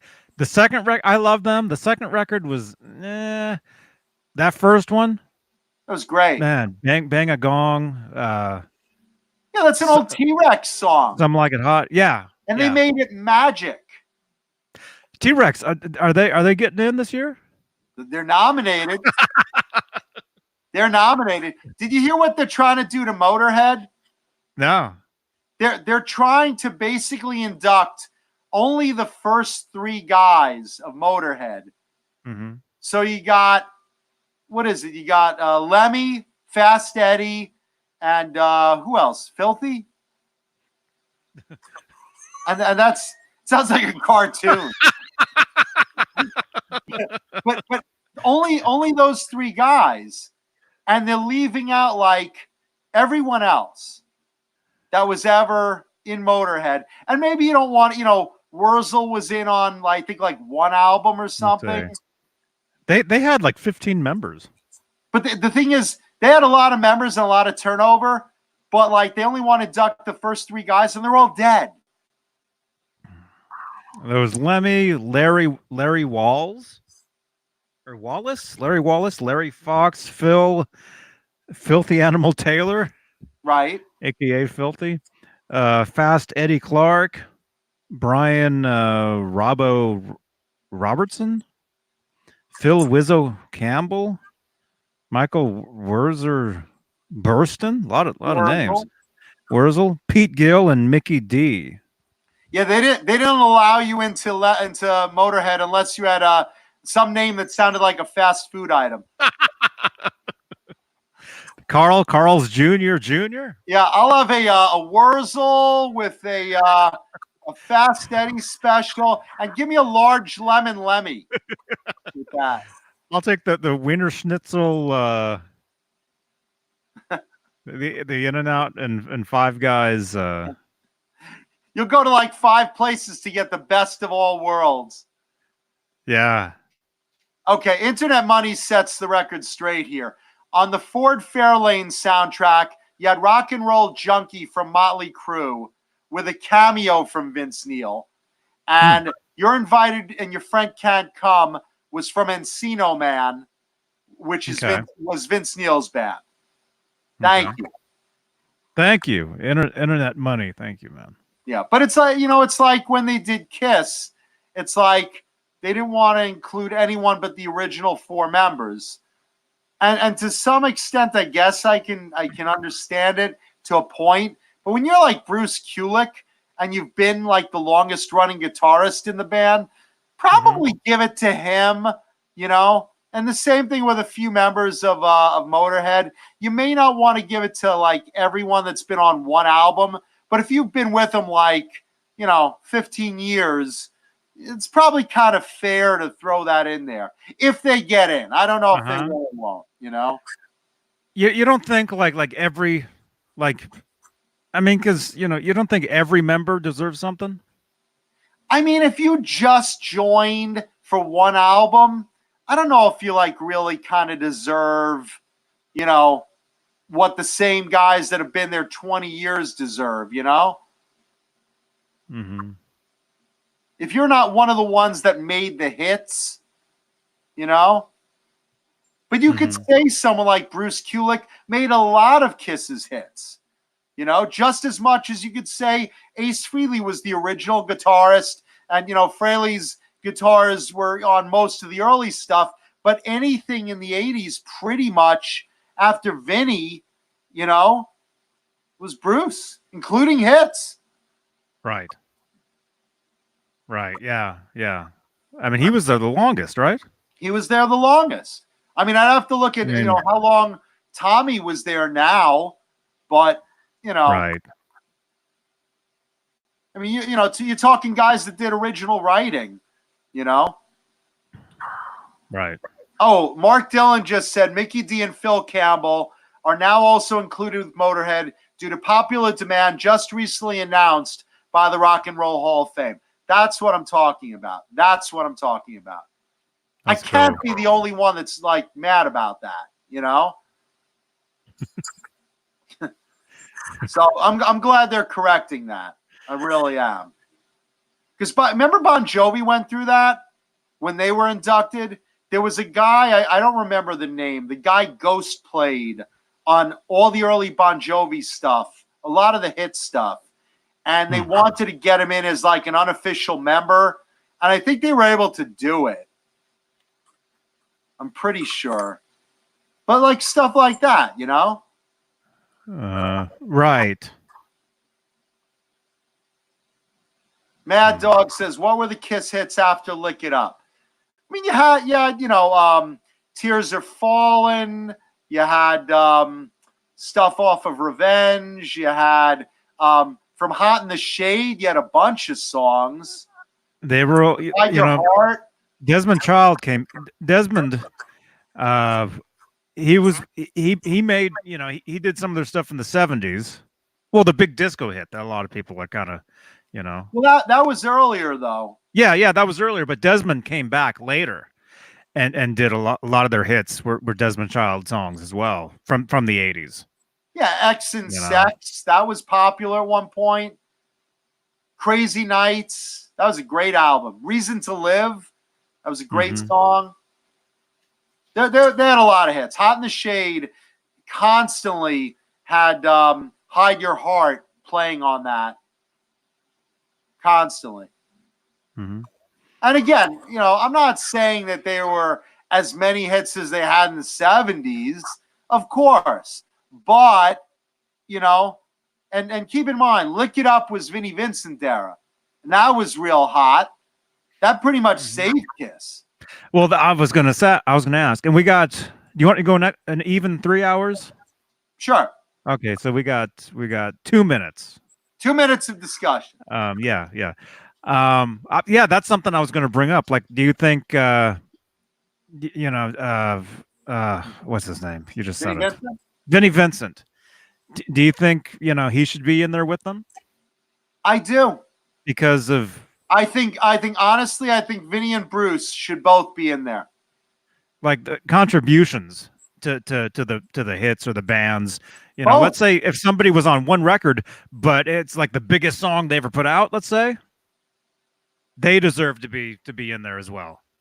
Absolutely. Yeah. I mean, I understand Vinnie as controversial a character as he is, he was a great musician, a great writer, great player, even if he grandstanded a bit. And the fact is, he did save Kiss. He really should. And Eric Carr, for that matter, too. I'm just saying. And again, nothing against Eric Singer and Tommy. I like them. I just wish they didn't wear the makeup. But, you know, yeah, I think, you know, Eric Carr and Bruce Kulick and Vinnie Vincent all belong in the Hall of Fame with Kiss. Absolutely. And you could even say Mark Dillon brings it up. Bruce Kulick, who ghost played on a lot of Kiss hits. Absolutely. You could absolutely make that case. And I'm fine with it. And Blue Rhino. Absolutely. Blue Rhino. Look, He's ready to go in the Rock and Roll Hall of Fame. Oh, look at that. He's got his pink scarf on, too. Wearing his pink scarf for breast cancer awareness. Right? Awesome. Well, look. Awesome. Yeah, I know. Yeah. Go ahead. Oh, I was going to say, yeah, Jason Wade. Yeah, Howie's waiting. Oh, shouldn't have showed that. Howie's looking junk, you know. Yeah, he wants his walk, and then I got to get something to eat before everything closes down. Yeah, Bob Kulick is Bruce's brother. Yeah. FYI. Yeah, so Johnny's going to eat. Howie needs to go out. Ned needs to drag some dead animals in the house. And I need to go rub one out. It's just, you know, I'm very lonely. So it's been 3 hours. Ship ended. I can't date. So yeah. Every 3 hours has to be done. Yeah, I gotta get in the shower and rub one out. Listen, we love you guys and girls. Thank you so much for watching, for tuning in. A couple of these guys will see you Friday. A couple of different guys will see you Saturday, and I will see you with Johnny and Dave next Tuesday. And remember, leave a thumbs up, subscribe, like us, tell your friends, and check out my Instagram because I'll put some shit up there eventually. Yes. Yeah, where's that link? Really quick. Jonathan Mancuda on Instagram. Okay. All Just, right. Yeah. just follow me. I'll put some shit up. Yeah, the link is in the chat. Just scroll up a little bit. You guys will find it. And remember, this is our last breast cancer awareness show for the month, right? Is there one more? No, we have one more, right? Let me look at the. Let's see. What's today? The 22nd? Today's 22nd. There's the 29th. All right, so we got one more. But either way, breast cancer awareness. Check your girls. Tell your mom, your grandma, your sister, your girlfriend, your wife, your cousins, your aunts. Tell everyone with breasts. Check your girls. Breast cancer awareness. Your girlfriend and your wife. Yeah. Tell your mistress. Even tell the hooker down the road. Hey, you have to. Or your fat guy friends. I mean, you know, men get breast cancer 1% of the time. So I heard about that. About that. Good. I'm gonna pinch the doggy's teats. All right, look, we love you guys. Thank you so much. Rock on, everybody. Yes, we love all of you. All right. Tune in Friday. See you guys Friday. Johnny, we good? Are we good? Where's the button? Say that one more time. Johnny, are we good?